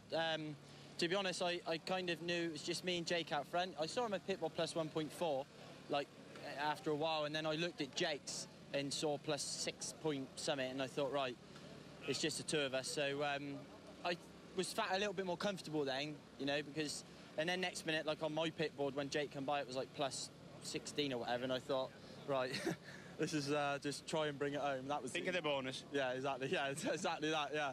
But no, it was good, so credit to the team. Good luck, Tommy. Thank you. Yeah, Tommy's loving having that bike to ride. It's a really good bike. He seems to really suit it as well. It's the first time, like I said, he's rode a twin. They're a very different bike to get your head around. If we can just get through here, this is now to the front row, and you can see this is wet. This is really wet and really slippery, but this is completely offline. It's been dried out by the races we would add in between stopping racing. This is Michael Laverty. Michael, good run, and you're getting a bit of aggression about you there the last few laps. Yeah, that's the thing. I knew we were quite competitive in the wet. I was getting a little bit frustrated, the speed of Andrew's Ducati, and he was just a little bit, where I was strong, he was holding me up, but then he was strong in other areas, so it kind of ruined my run in the middle of the race, but it was good solid result, so nice to reward the team for... It's been a bit lackluster of late. No, God, mate, it was really good to see. We're all really pleased for it, and see you actually enjoying it a little bit as well. Yeah, that's it. You know, we had a disappointing Silverstone. We had a bike that would have put us in the podium and just no finishes. So it's nice to get a good result there today, and let's see what we can do from the front row of the grid now. Good luck. Cheers, thank you. Yeah, good to see you, Michael, getting a result. Right, we're going to go across front row. If you come out this way, get a look at this kid. This is Andy Irwin, the younger of the two Irwin brothers on the grid. His brother is back on row, let me see. He's going to be coming through from row 5, and he's outside of Josh Brooks as well, he's Glenn. This is Andy Irwin. Andy, stunning run. We enjoyed watching that. Yeah, it was a bit loose at times, but, you know... I didn't want to mention it. Pardon? I didn't want to mention that. But sure, it's me. It's always loose, isn't it? But no, I had a good race. It was fun. Different conditions this time, but, you know, I'll get stuck in. Hopefully the... Jake's pace will maybe string me along a bit. I was a few tenths off throughout practice, but you know, when it comes to a race, I can find something, so I'm going to try. Yeah, you're a Sunday man. I mean, we've seen that before, but as well as all the showdown stuff that's going on that we've kind of talked to death a little bit, there's actually jobs for next year up for grabs, isn't there, or at least to be fought for? Yeah, exactly. You know, I need a job for 2019, and yeah, I've got to do a good job the rest of the season, so yeah, I'll try my best and see what comes up. Good luck. Thanks very much. That's Andy, great kid, always smiling. Now, this is your pole man. He's putting his helmet on. He was really nervous before race 1, so I'm actually not going to say too much about him. Can I just sneak through here? We've got 30 seconds left. This is Jake Dixon, imperious run through on race 1, took the conditions in his stride and really weighed the job up. He caught up with Tommy Bridewell, weighed it up, didn't go shooting past and do anything too stupid.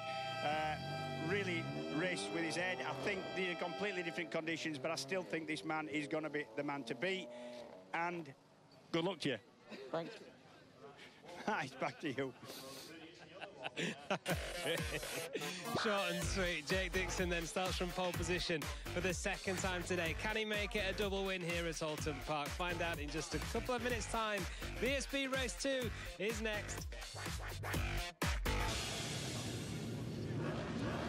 Well, Jake Dixon promised us he was going to pull the pin here at Oulton Park this weekend. He did exactly that in race 1. He's reloaded now for race 2. And with a pocket rocket behind him, this promises to be explosive from start to finish. Your commentators here at Oulton Park are James Whittam and Jack Bernacle.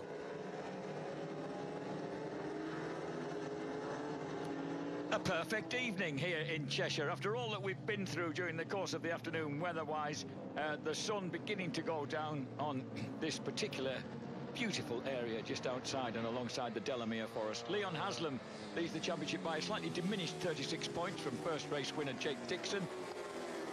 Bradley Ray is 60 points adrift of Haslam in third place after rescuing a quicksilver save from disaster as he went into the final turn halfway through the wet first race. Glenn Irwin in 4th place in the championship, but on row 5 for the race. Josh Brooks is back there somewhere with him, and Peter Hickman lies in 6th place overall. Jake Dixon is back on pole position, but this time the last man he would have expected alongside him, rubbing elbows potentially, is Andrew Irwin, the mid-season rookie for Budweiser Ducati. And then Michael Laverty, seasoned veteran on the Tyco BMW. Leon Haslam, talking about seasoned veterans, the championship leader heads row 2 from the big hit of the first race, really. Tommy Bridewell, Motor Rapido Ducati, and Jason O'Halloran's Honda. James Ellison is beginning to see the light at the end of the tunnel with the Anvil Hire Tag Racing Yamaha. He's in 7th place overall, ahead of Taron McKenzie and Luke Mossey. Mossey, of course, fell in the first race. Peter Hickman survived the first race, but not spectacularly. Dan Linfoot was also a bit subdued, shall we say, and Bradley Ray, as I say, survived a monumental moment, but is starting there from 12th place. Josh Brooks, Glenn Irwin and Gino Rea line up behind him. Richard Cooper, Fraser Rogers, and absolute new boy Joe Francis, who'll be welcoming the drier conditions on row 6. What a beautiful, colourful shot that was. That's looking through the wire mesh at the distant figure of Glenn Irwin. Behind him, number 47, Build-Based Suzuki's Richard Cooper, and also Build-Based Suzuki, number 28, Brad Ray. JG Speedfit Kawasaki, Leon Haslam, 4th place on the grid. Jake Dixon's the man who needs to take the battle to him when the lights go out. Perfect conditions unless you get off the racing line. Oh, Andrew Irwin gets a really sluggish start. Jake Dixon, though, flies off, and Michael Laverty punches his way through. And so, too, Jason O'Halloran, always a quick starter, as they hit some of the damper patches. Look at Leon Haslam. The man doesn't care. Straight through the dampest patch he can find, because that's the line he was on as he came out of turn 1.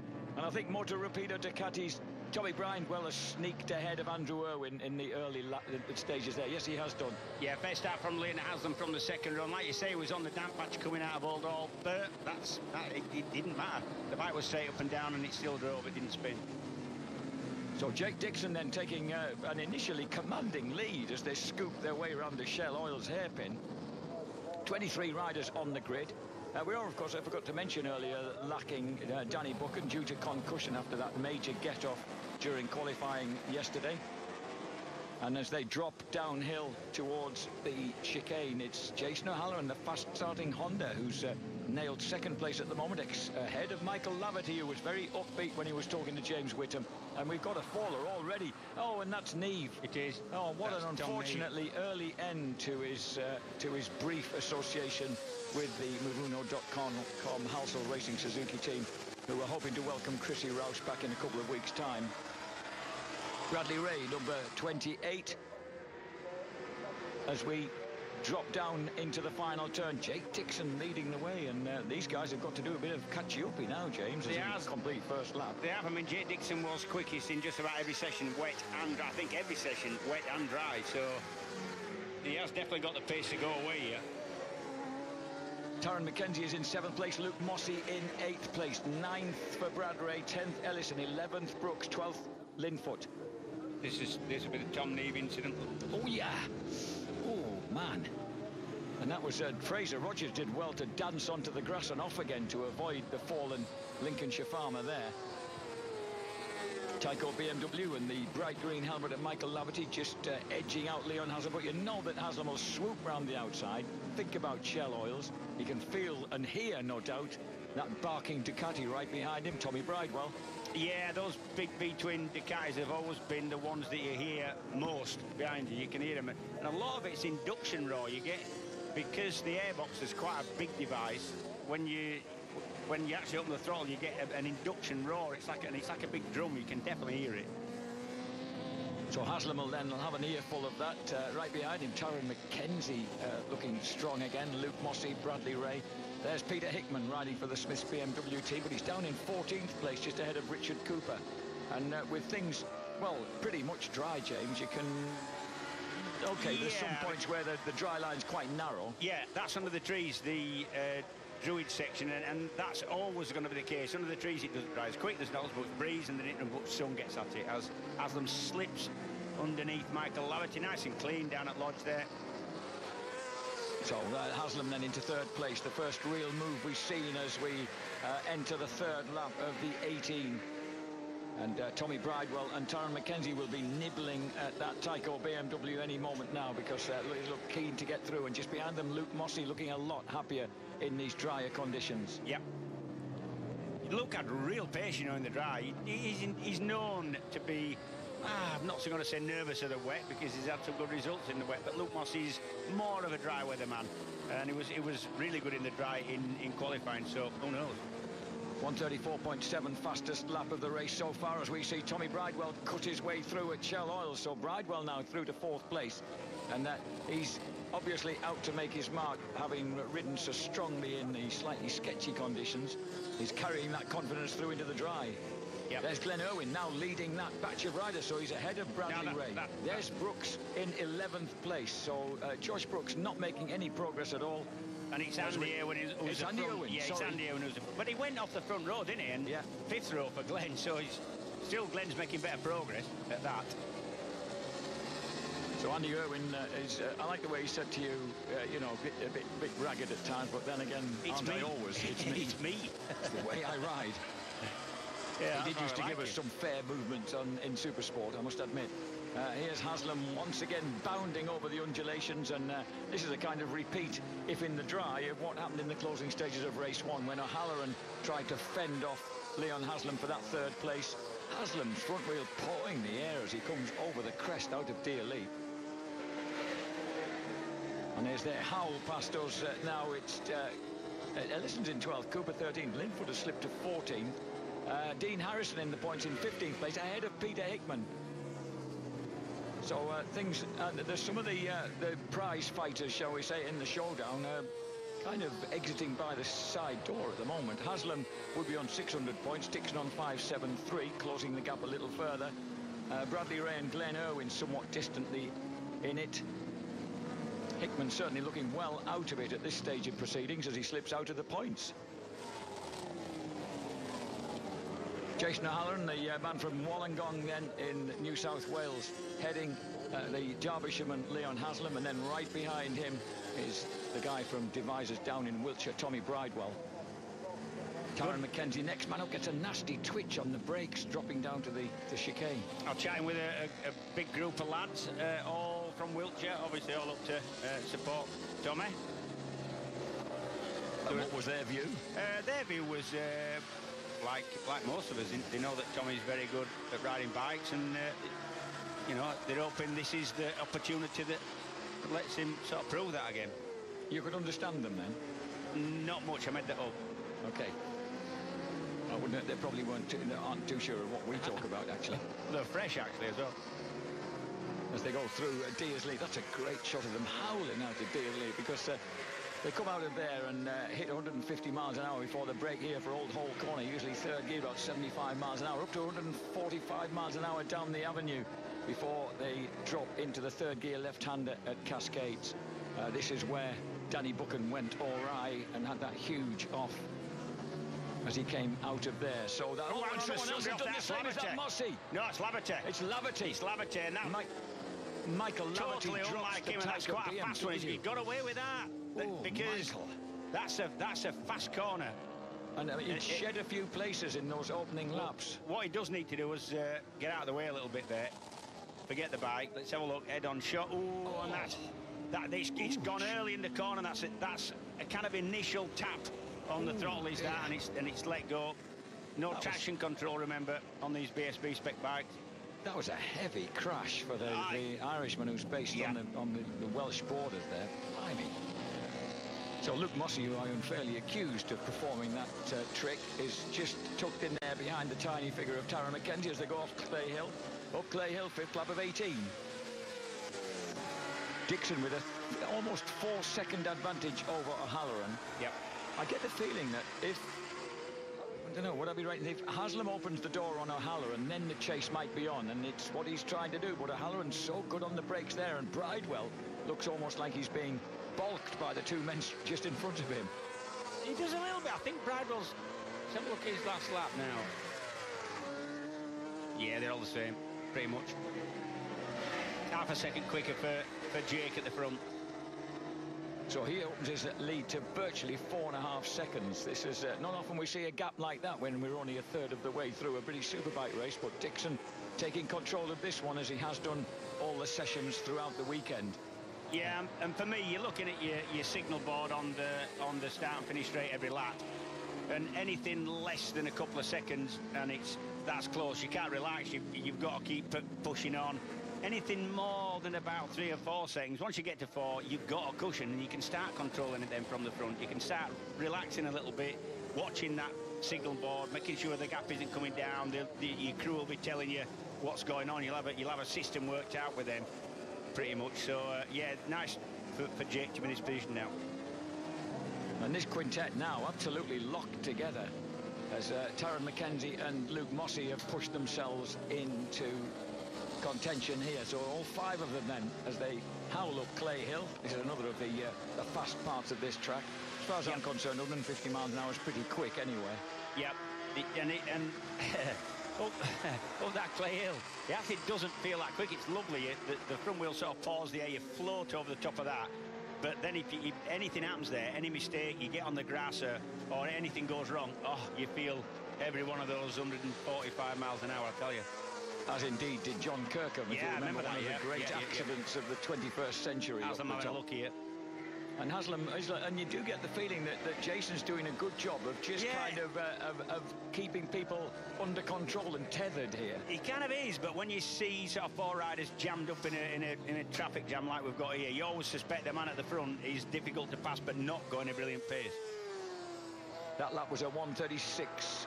At 135.9 against a 135.13 for Jake Dixon. And once again, look at the way Haslam lights up that Kawasaki on the wide line round Island. Yeah, the problem with the wide line is you're not straight up and down, so you can't actually brake hard enough for the hairpin, so you've got to actually shut off earlier. It's a sort of compromises that. That's the sort of 6 and 2/3 line. On the 7th lap of 18 then in this what's becoming a perfect evening in Cheshire as they drop once again down the hill. And once again, no attempt to launch an assault on Jason O'Halloran in the politest possible way because he's strong on the brakes and the Honda Fireblade looks pretty straight and true at the moment. Behind this group, Josh Brooks has edged his way through into 7th place, so he's trying to close the gap. He's just done his fastest lap of the race, 135.3, so he is closing the gap on this group, but he's got a fair distance to do that yet. Yep, fastest man on track apart from Dixon. Glenn Irwin in 8th, 9th Brad Ray, 10th place Andrew Irwin. Here comes Haslam. He does make a move. Now then, this might open up the can a little bit. Let's see what happens. Haslam will now try and edge his way a bit closer to the race leader. I suspect that what Leon won't want to do is allow the gap between him and Jake Dixon to get trimmed too much at the top of the championship table, James. Once it gets within a kind of race win amount. And just explain how long it took you to work that out. I'd be interested.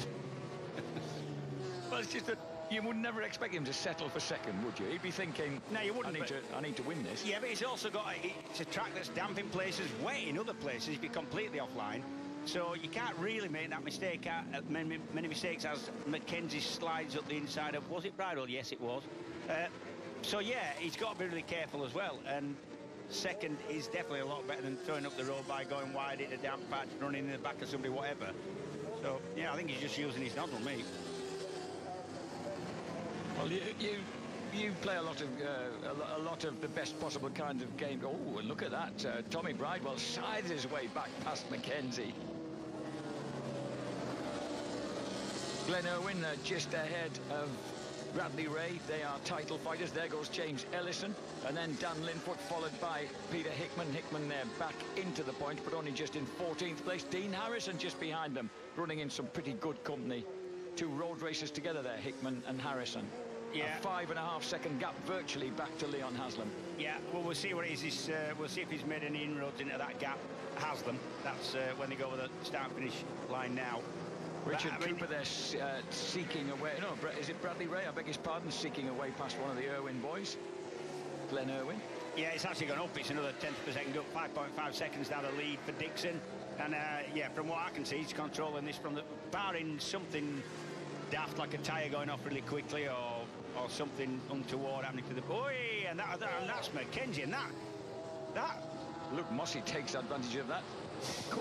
Checking avoiding action of that, because that would have been a big crash if it had kept going like that. That was a major speed wobble, wasn't it?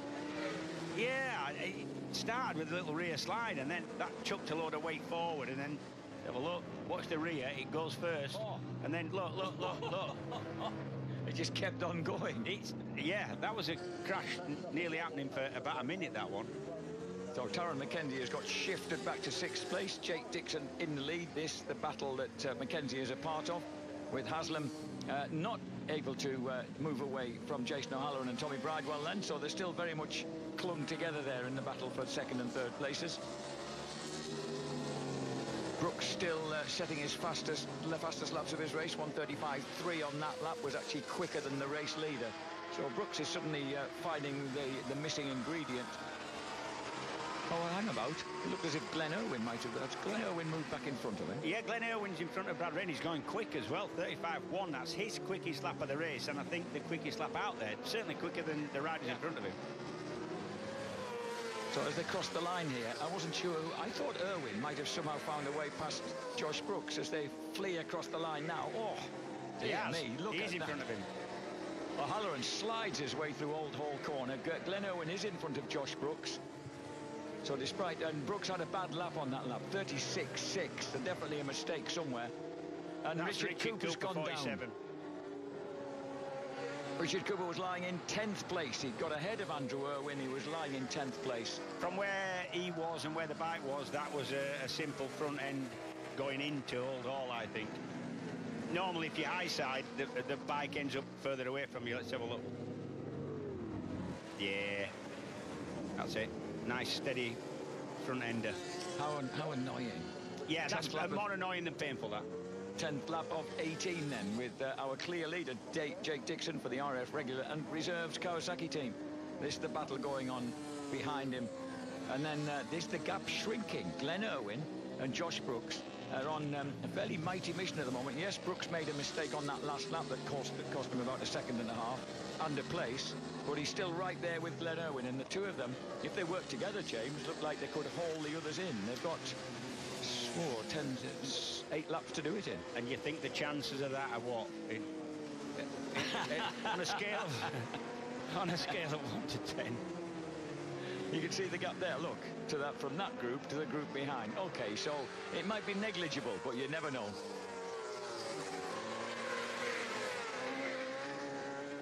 So there's the group led by Haslam. Here's the pursuing group led by the marauding Glenn Irwin. And Irwin 35.2, 35.2 also for Brooks. So faster than the guys in front. Oh, but only just by a whisker faster than that chasing group. Yeah. Jake Dixon actually slightly eased off with a 35.6. Yeah, but he can afford to do. He can afford to do. Lap 11 of 18. He's losing a couple of tenths every lap, and if that means he's safe, well. Here's Tommy Bridewell. Yeah. And he just launches neatly inside Jason O'Halloran. So the Be Wiser, the Moto Rapido Ducati moves through into 3rd place. So the prospect of another podium for those Wiltshire supporters of Tommy Bridewell who are here. Yep, and the teams from down there as well. Hampshire, I believe, the team of it. Tommy Bridewell, who it's a decade really he's been in this championship. You know, he came back from he actually raced in the Italian Superbike Championship briefly. Suffered some injury and then rejoined the British Superbike Championship mid-2007. And he's been with us pretty much ever since. Yeah, he's been confusing us for about a decade now. Well, he has. What I mean by that is we all know how fast Tommy is, and we all want him to do really well, but he confuses by some odd decisions sometimes. Taron slips through then, back ahead of Luke Mossey after having that major wobble coming out of Cascade. Yes, I beg your pardon, I was thinking of the fact that the lingo, the approximate English, and the fact that he's not quite as indecipherable as Luke Hedger, I have to say. As they drop down in the first turn. This is the Glenn Irwin, Josh Brooks duo, 1:35.3s for them, and that is now the same pace as the guys in front. So yes, the chances of them gaining on that gap isn't great. I tell you what, That's Brad Ray. Bradley Ray's gone down. He's not having a great event, is he? And he's put himself right out of contention, really. That looks like Old Hall. Turn 1, that'll be a similar crash to where his teammates sat. That's 2 build-based Suzukis that are sat on the barrier there. Yep. Stuart Hicken will be getting a bit restless and slightly frustrated by this. I tell you, might be getting a little bit restless, you know. At the front, last lap, Dixon 36 flat, and Haslam in second, 35.3, 7 tenths in 1 lap. Now that isn't enough. He needs to do more than that, does Dixon? Yep. Approaching 2/3 race distance then on the 12th lap of 18, with Jake Dixon's lead just dropping by about a second on that lap. He's just disappeared over the top of Clay Hill. Here are the 5 riders who are giving chase, topped and tailed by JG Speedfit Kawasaki. There's number 91 Haslam. There's number 12 Luke Mossey. Here comes Jake Dixon. Could it be that things aren't quite as Dixon wants them to be? Because certainly that gap is shrinking. Look, and Haslam can see him now. Yeah, and we're gonna find out, because his team will absolutely definitely put him a board out that says, you know, you got to get going and let him know exactly what the position is. So if he can do anything about the charging Haslam, it'll be now when he does it. And he lost another 0.3 of a second. And Halloran goes down again at the same place. It's the same crash, exactly, front end. I don't know, it's a little bit damp there, or... It must be, There used to be a puddle always build up on the inside there, but let's have a look. Oh, he's backed it in, he's a little bit wide. Yeah, maybe a little bit of a dampish. Oh, that was a shame, because he'd been backing it in looking really superb there, hadn't he? And that didn't work for him at all. So Jason Halloran, the former Australian Super Sport champion, then drags off his gloves and trudges off. So he's out of the race. There is the RAF regular and reserves team. Well, yeah, what we need to see is the signal board that they hang over the pit wall every time they come past, just to see what it's got on. So that 5-strong batch of pursuers reduced to 4.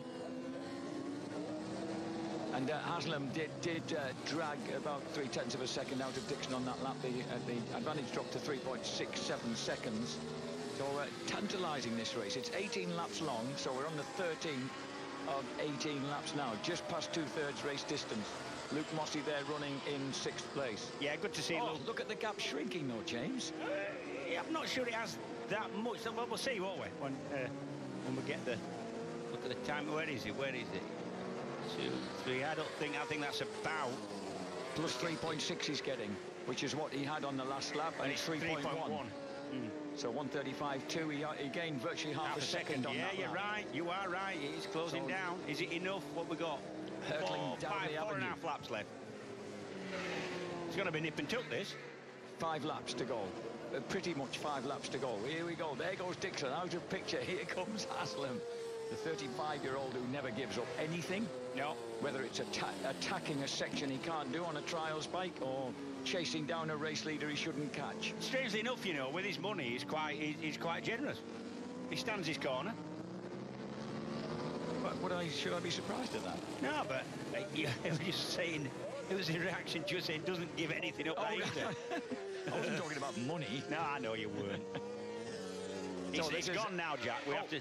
Look, there, bang. And then look how quick. Haslam's almost visibly quicker. Yeah, he is, yeah.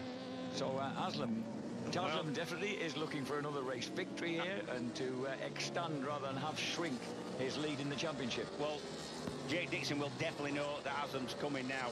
Definitely. There's Jake. Look at the slightly different line that Leon has. He really cuts it tight to the top of Clay Hill. And Haslam, he looks, look at the way he's mono-wheeling his way out of Druids. He's absolutely on it. He's got a bit of a sniff of this, hasn't he, Haslam? You can just tell he's riding really aggressively now. And Tommy Bridewell's doing well to stay anywhere near him at the moment on that Motor Rapido Ducati as we flash across the line this time. A quick check. They go 35.7 against 35.1 again. It's down to 2.5 seconds. 2.5 seconds, what we got? 4 to go. 4 laps. Yeah. Oh, well, it could be. Jake might just have enough here to carry it all the way through the last 4 laps. You'd have to think that Jake has a problem, because Jake is capable of better than... With a reasonable tyre, or with a bike that's doing what he wants with good grip, it can go quicker than this. And he would be doing that if he could. Oh, all these three guys have enjoyed success here at Oulton Park, so they all like the place. They all know how well they can do here. Oh, Dixon absolutely scorching the tarmac as he comes through the right-hander. And then through Britain's. Yeah, that's down probably just over 2 now. There's probably another half second this lap, I reckon. And over the top of the hill, braking hard. I wonder whether there's a machine issue going on. He lost his quick shifter. That changes the gear up without using the clutch, and his auto blipper, that changes the gear down without using the clutch. And there's a definite advantage. Makes the bike a lot easier to ride, especially on a physical circuit like Oulton Park. And I'm wondering if that's happened again, you know, because you have to then go back to using the clutch, and then it's more difficult to get into the corners, and it's more difficult to be smooth when you need to be. Did that happen in race 1? Yeah, it did, yeah. Well, he disguised that rather well, didn't he? In conditions that were easier to disguise that kind of problem. Look at this, Irwin. I said to you, he and Brooks might push on hard enough to get involved in this scrap for the upper order, and they're certainly closing that gap. And what's really fabulous to me is the sight of Haslam coming over the top of Clay Hill. The whole thing's almost in the air and sliding. 1.8 seconds. Certainly, Haslam is riding aggressively, and for his part, Haslam will be working this out. He'll be looking at his signal board, figuring out how far he is behind him. And when you're on a bike, you can see the ride in front dip into a corner, and you count back then to when you get to that same point, and he'll know exactly. So within a 1/10 of a second, you can do that, and he'll know. Such a wide line that of Haslam's round Island. He's the first man under 135. He's done I beg your pardon, he's the first man at this stage in the race under 135. 134.9, almost matches Jake Dixon's very early lap of a 137. 34.7, look at this. He's just creeping in all the time. He might run out of laps. Could we make it a 20-lapper, please? We're on the 16th lap of 18, so 2.5 to go.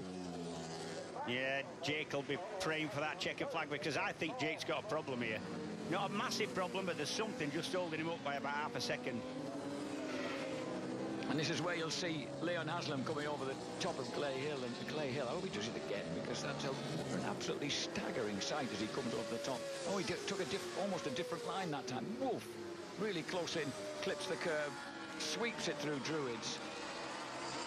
And a flash of red, just a look at the way he's barreling out of Druids. Well, he was a bit of a schoolboy champ as a schoolboy motocrosser, wasn't he? Look at this lot. There's Taron McKenzie. Here comes the leggy figure of Luke Mossey. And these two have been absolutely in tandem since that mid-race mistake of Brooks allowed Irwin through. They're locked together. 1.3 seconds and 2 laps to do it. And the difference per lap is about half a second. This is going to be close. I think Jake's just about got enough to win this. And as these guys look at Josh Brooks trying a different line as he goes down the avenue, he's looking for a way through. Leon Haslam, this must be absolutely tantalising to keep focused on what you're doing and just doing everything as fast and right as you can. Oh man, way out wide. That's wide, isn't it? That's wide line. Widest yet. Yeah. Oh, yeah. This is a great race. Leaving plenty of that rear tyre coming out of the Shell hairpin with Jake there. So Leon Haslam, he's I don't know how much progress he's made on this lap. I think he's made some, but I think it's going to have to be some last lap from Haslam if he's going to win this. And I think Jake just has to be clean, hit his marks, not make a mistake, and I think it's just about enough. It's going to be down to less than a second. Leon Haslam, the pocket rocket, surges up Clay Hill. And yeah, all the time he's inching closer, but it's at the moment with just a lap and a quarter to go. You've got to say, even given the way he's dancing that Kawasaki around, that it could be that the RAF regular and reserves team are going to hold on to this. Yeah. There's a third place man. Fourth place, Taron McKenzie. Fifth now for Glenn Irwin, and here comes Josh Brooks sliding inside Luke Mossey. So Brooks moves through into 6th place. Taron McKenzie is ahead of Irwin and Brooks. Can they make any further progress? He's probably just out of reach at this point as they drop into Old Hall Corner. The gap at the front was 1.2 seconds. Haslam only able to peg him back by a 1/10 of a second on that lap. I think he might be running out of tyre as well as time. Yep, and it is enough. This is enough for Jake, just about, but not if he makes a mistake. He's got to be clean. Remember, he's got a lot of pressure now. We'll know that Haslam's coming. Done enough, I think, Jake. Well, and brilliant in the end defensive ride. After what he's benefiting from is the amazing offensive first half of the race he put on, James, to get himself a cushion. Yep.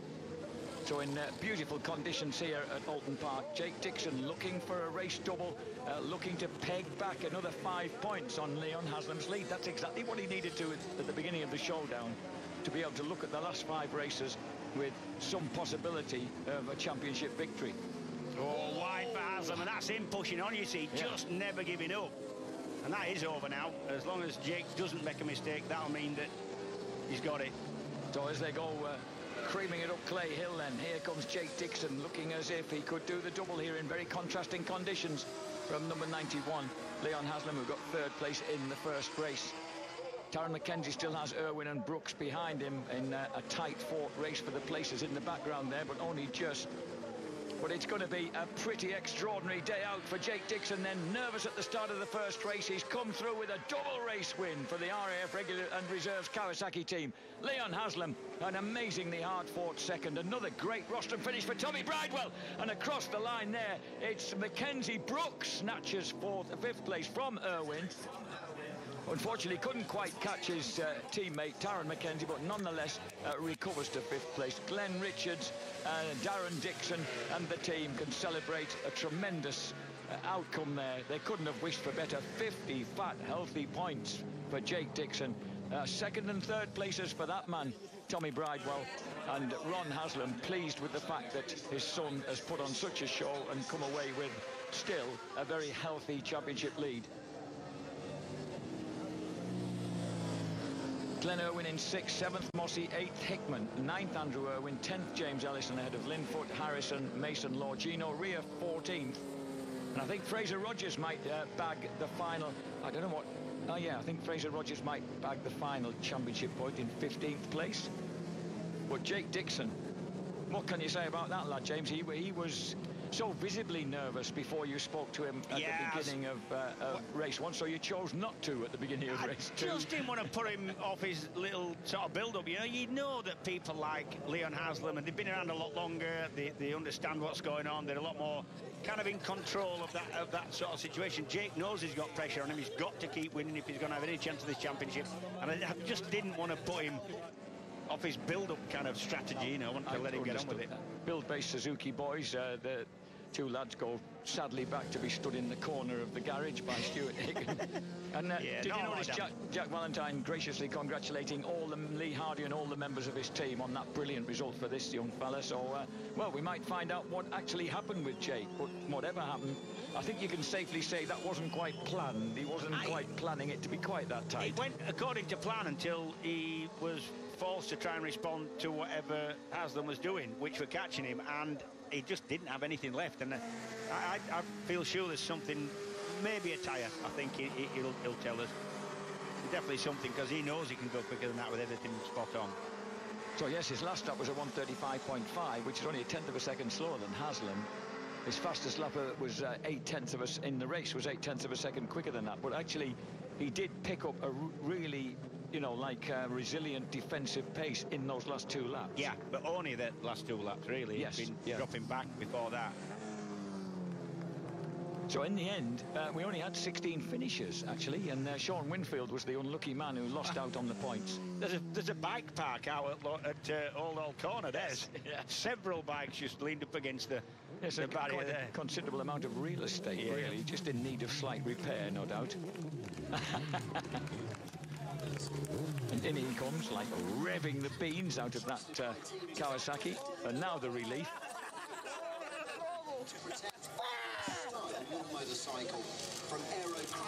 Well, he's taken 14 points out of Leon Haslam. Yeah, a 3rd and a 2nd for Leon. So that's a pretty good start to the showdown for this team. Yep. So let's check it out then. Looking back across this beautiful circuit, Jake Dixon eventually by 1.1 seconds from the hard-charging Leon Haslam. Tommy Bridewell, an excellent 3rd from a Moto Rapido Ducati. Taron McKenzie, almost overlooked as he made his way to 4th place. A blanket finish with his teammate Josh Brooks, and Glenn Irwin, with Brooks by 0.04 of a second, snatching those precious points for 5th place. Luke Mossey 7th for JG Speedfit ahead of Peter Hickman. Andrew Irwin in 9th, James Ellison in 10th.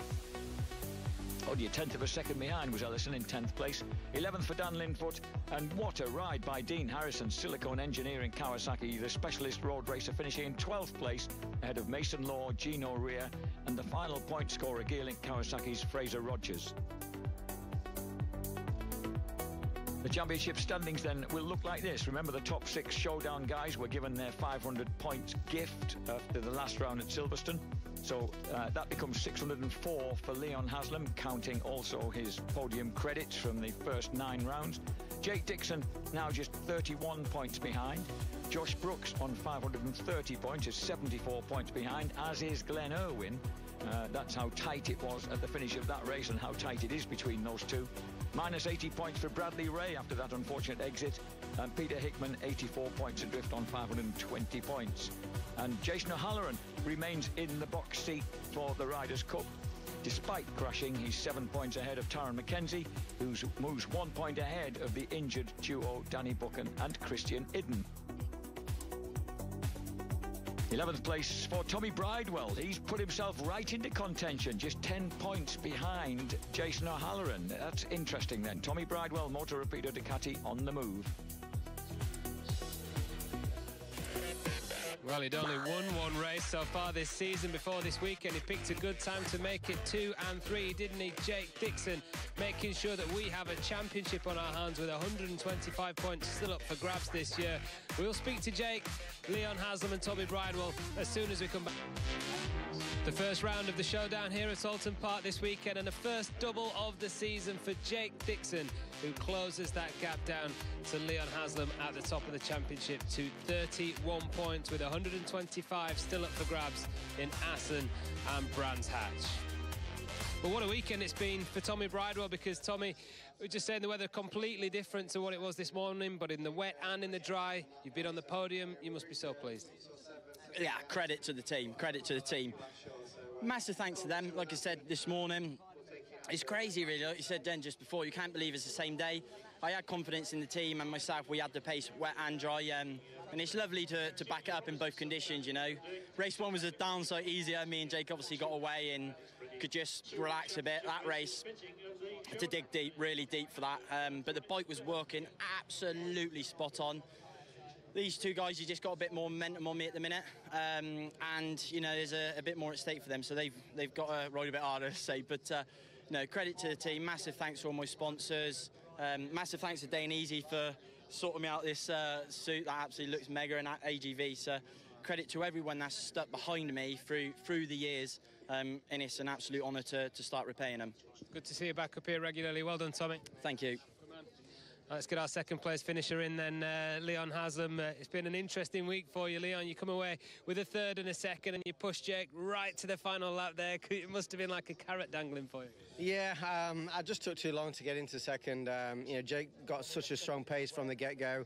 At one point, I think he had 6 seconds on me, and I know I got it down to like 2, I think it was, or something like that. But closer I got, harder I was trying, more mistakes I was making. So, yeah, run out of laps, but fair play to Jake, you know, double win. And I'm really happy, you know, from back row of the grid to third and second place. I felt real good with the rhythm of the bike, and the tyres felt really good as well. Thanks, Leon. Thank you. We will see you at Assen, where we will resume this rivalry that's on good terms at the moment. But, Jake, you pulled the pin. Yeah, definitely. What a race. Do you know what? I'm actually lost for words, because the team had just provided me with such a great bike all year, to be fair, and at times I just have to dig deep. On 8 laps to go, my tyre just fell to pieces, and as you see at the beginning, I was so fast, but I just didn't have the tyre to continue it all the way through, and I wasn't even spinning the tyre a lot at the beginning. I think if we can find them last 8 laps and keep the tyre with me, I think we'll be really, really strong. So we've got a little bit of work to do, but happy with 2 wins, and just want to say a massive thank you to the team. Obviously, a well done to Leon and Tommy, because they've rode fantastic all weekend. It's been real tricky conditions, and it was quite easy to get caught out this weekend. And just like to say thanks to all my sponsors, Shoei, Dianese, all the team sponsors, and all my personal sponsors. It's been brilliant to watch, Jake. Well done on a perfect weekend. Cheers, thank you. Well, Lee, we just heard from Jake there, and he was just saying thank you for the team. It was a perfect weekend, and it really was, wasn't it? 14 points there. You kind of clawed back on Leon Haslam. Just to sum up the weekend for the team and for yourself? It's been fantastic, obviously. 2 pole positions and 2 race wins. It's exactly what we needed, and going into the showdown, really, it was a bit of a statement. And like I say, we've had a little bit of bad luck through the year with some decisions, but no, it's just incredible for the team. So we're now looking forward to, obviously, Aston and Brands and trying to close that gap even more. Was it a bit of heart-in-mouth moment as well? About 8 laps to go, Jake was saying the tyres started to go. I want to just have a little look behind and you can see how much it did go there as well, Lee. Yeah, definitely. Obviously, we was out to like, I think it was like 5.8 at one point in the lead, and he started to drop quite considerably, so we knew there was something going on. And like you heard Jake say, obviously the tyre was starting to wear really badly, but he's dug deep, he's done a great job, and he's brought the bike back, and yeah, fantastic. Can't wish for anything else. I'll say it in one more cringe time from me, he did pull the pin, didn't he? He definitely pulled the pin. Well done, Lee. Anyway, Jack Bernacle, over to you with the podium. And at the moment, a fine empty podium, and then just at this moment, the sun glimpses through that opening door. What a result then we've had for all 3 of these guys. Tommy Bridewell, 30-year-old now. Tommy Bridewell still the entertaining case on the BSB block, but what a ride by him. And what a ride by this man. He got, as he said, pushed harder, got more and more spectacular as he drove harder and harder during the closing third of that race. But in the end, wearing tyre or not, Jake Dixon, in his 60th British Superbike race, achieves his 5th British Superbike race win, his 19th podium, already of having achieved his 6th and 7th pole positions this weekend. So a cracking weekend then for Jake Dixon. He also, remember, during qualifying, set the fastest lap ever by a Superbike round Oulton Park. So a chuffed Tommy Bridewell, a chuffed Leon Haslam, and 31 points now, the gap between the man on the left of picture and the exultant double race winner Jake Dixon. This is really going to be a fairly entertaining contest right through Assen in 2 weeks and Brands Hatch in 4 weeks' time.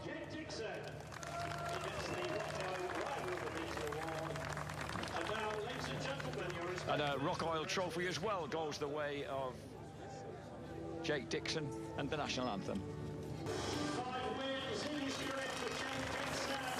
Jake Dixon then first entered the BSB paddock back in 2012, and he's only just in his 3rd season in full-blooded British Superbike. 16th in 2016, 6th in 2017, and who knows where in 2018.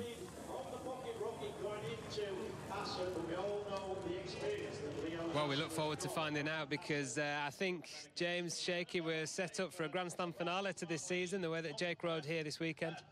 Yeah, I mean, he's had a brilliant meeting, as Jake, but it's still 31 points that Leon leads the championship. And Am I getting overexcited? I reckon, but anyway, I still think it's going to take something a bit untoward happening, but that sort of thing happens all the time.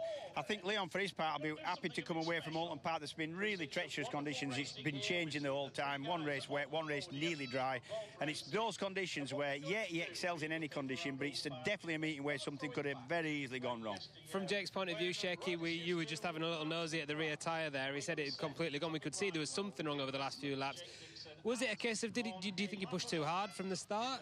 One thing I will say is that the SC0 tyre, the softer tyre, is what the guys all raced, and you know, sometimes it's good to let that tyre come into its own, you know, give it a couple of easy laps, but you know, Jake off the start, he was away, wasn't he? I mean, he must have had a second or so lead by the end of the first lap alone.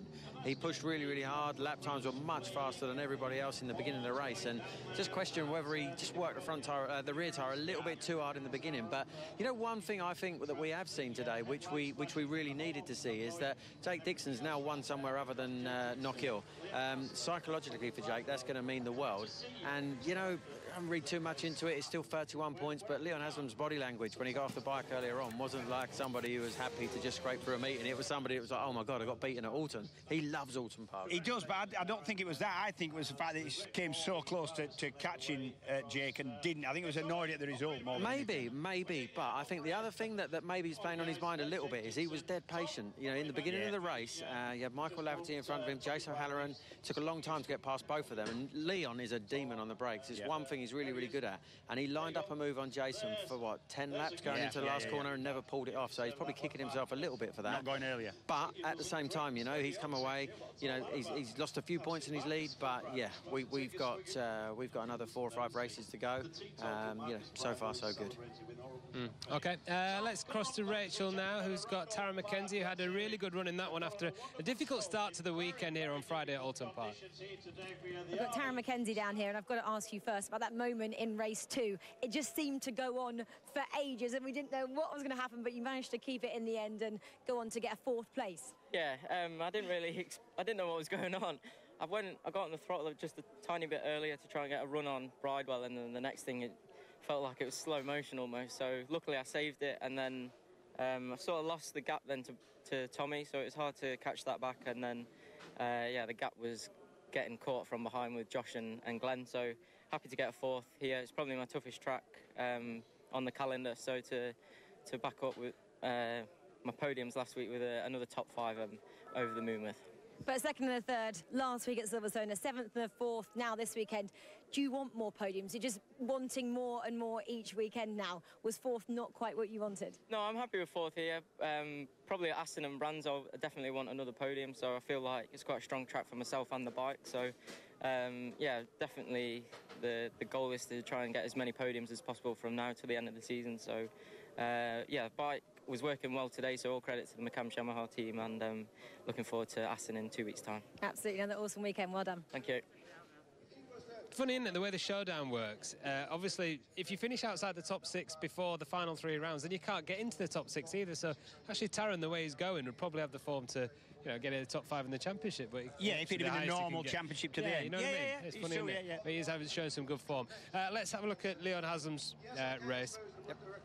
Let's have a look at Leon Haslam's race, Shaky, because as you said, I don't think he was mega happy to not win here at Oulton, where he's so strong. Well, you know what? Just after we went off screen at the start of the race, I said to you, didn't I? I wonder if we're going to get one more quick chat before the race started, because one thing I wanted to put across was the fact that Michael Laverty perhaps didn't have the pace of the guys at the front, but he's a demon on the brakes. He's another guy that's really, really difficult to pass, especially in the beginning of races. And I was going to say that you know, the most important thing for the start of that race will be the start. It will be Jake and Leon both getting away in front of Michael and not getting caught up with any of the guys that won't perhaps have the ultimate pace of them other guys. We never got to say that, but that's exactly what we got to see, you know. Leon got held up for a little bit too long and ultimately, you know, lost the lead to Jake. Yeah, and that was the case with the Highland. I think when you get 4 riders all jammed up behind one rider, generally the rider at the front is the one that's difficult to pass, but not going at the same pace as is possible for the rest of the 4. And the surprise for me was just like Shaky says, there's no way that Haslam should have taken as long to get past Highland as what he did. He should have pushed on a little bit. But anyway. Well, there's our 3 podium boys. They were on the podium in the wet conditions, all 3 of them earlier on today, and in the dry this afternoon as well. Fantastic performance from Jake Dixon, Leon Haslam and Tommy Bridewell. Bridewell, of course, not involved in the showdown. So really, it was Haslam and Dixon who were the big winners, and a few of our 6 title fighters really had a difficult weekend. Peter Hickman is one of them. He's with Rachel. What are you saying? We have to be really quick after each race because the riders just literally run away, disappear. You can see Hickey's garage behind us already gone, but man himself is still standing here. 2/8 this weekend. I'm sure you wanted more than that. Yeah, of course, not ideal, but for the rain, the first race, I've already been saying we've not been great in the rain at all, and to be quite honest, I was quite content with 8th. Not too bad. We gained a few points on a couple of the other showdown guys. And we made an improvement in the right direction. So we've got something to work on now. Hopefully we can make some more improvements in the rain, should it rain at Aston or Brands. Race 2, just too far back on the grid, really. My start wasn't brilliant. I got bullied, got shoved onto all the wet stuff on slicks. It's just not ideal, and I was just too far back. You know, middle of the race, I was faster than anyone on circuit for 2 or 3 laps, including Jake, who ended up winning it. So, you know, my pace is really good. I need to be there at the start and at the front, and yeah, just struggled with that really, but we made some improvements with the bike now. The electronics were a lot better for that race too. Not perfect, but much better. A bit easier to ride, which helps. So yeah, we're just going to have to wait and see what happens at Aston now. Yeah, 2 weeks now before Assen. What will you do before then and Assen? Will you have a test? Will you want to make more improvements? Yeah, I think we're going to have to go and test somewhere at least and just try some different things and try and understand what's going on. We can see the problem on the data. We can see it obviously from my comments. We can't understand what's causing it, and that's the issue. If we knew what was causing it, you can fix it. But you know, the guys have done a mega job this weekend. Smith's Racing BMW team have been in the garage till very late at night, changing every sensor multiple times. Anything we can think of has been changed, and it's not really improving it. We managed to make something change then, but again, it's not fixed it. So yeah, all credit to the team. Well, 2 weeks now to go and put your heads together, and hopefully you'll sort it out for Assen. Fingers crossed, and fingers crossed we can be at the front with them boys. Absolutely. Good luck for 2 weeks' time. Thanks a lot. Cheers. Yeah, we'd like to see that because we know that he's got the ability to run at the front, no doubt about that. But that's 2 weekends in succession now where they've really struggled to put their finger on what, you know, exactly the issue is. Yeah, I mean, it's until we go to the garage later on and speak to the guys, it's really, really difficult to understand because, you know, you might as well not bother talking at all then because we gain nothing from what he told us. There's a problem that they tried to fix and they can see the problem. He knows the problem, but they didn't fix the problem, so all credit to the team. Well, you know, well, what are we supposed to take from that? I don't even think it's last couple of rounds. I think he's done well to get in the showdown because he's struggled with that bike all year. He's had a problem that he hasn't had before. Circuits, yes, he has. One thing we did see on yesterday was one of the mechanics taking an engine up to you know, to the scrutineering bay to be stripped. You know, obviously the organisers are right on top of everything at the moment, trying to make sure that everything's kept as straight and as legal as possible. I'm not saying that anything was illegal was going on, but seeing an engine pulled apart, you know, on a Saturday was a bit strange. But yeah, I mean, it's really, really difficult when you know there's a problem, you can see the problem, the rider's telling you a problem. You know, finding the solution isn't always easy, but you know, they're complex motorbikes and you know, they need complex people working on them, and you know, they're gonna do their best to come out now for the last 2 rounds as strong as possible. Yep, okay, not the best day then for Peter Hickman, but we would like you to give us your shout on your official rider of the day. Get on the BSB website and Twitter account to give us your votes. In the meantime, whilst we collate those votes, and James Whitton will be choosing our top 3, I think, we'll show you after the break what happened earlier on here today in the National Superstock Thousands. It's a cracker. Stay with us for that.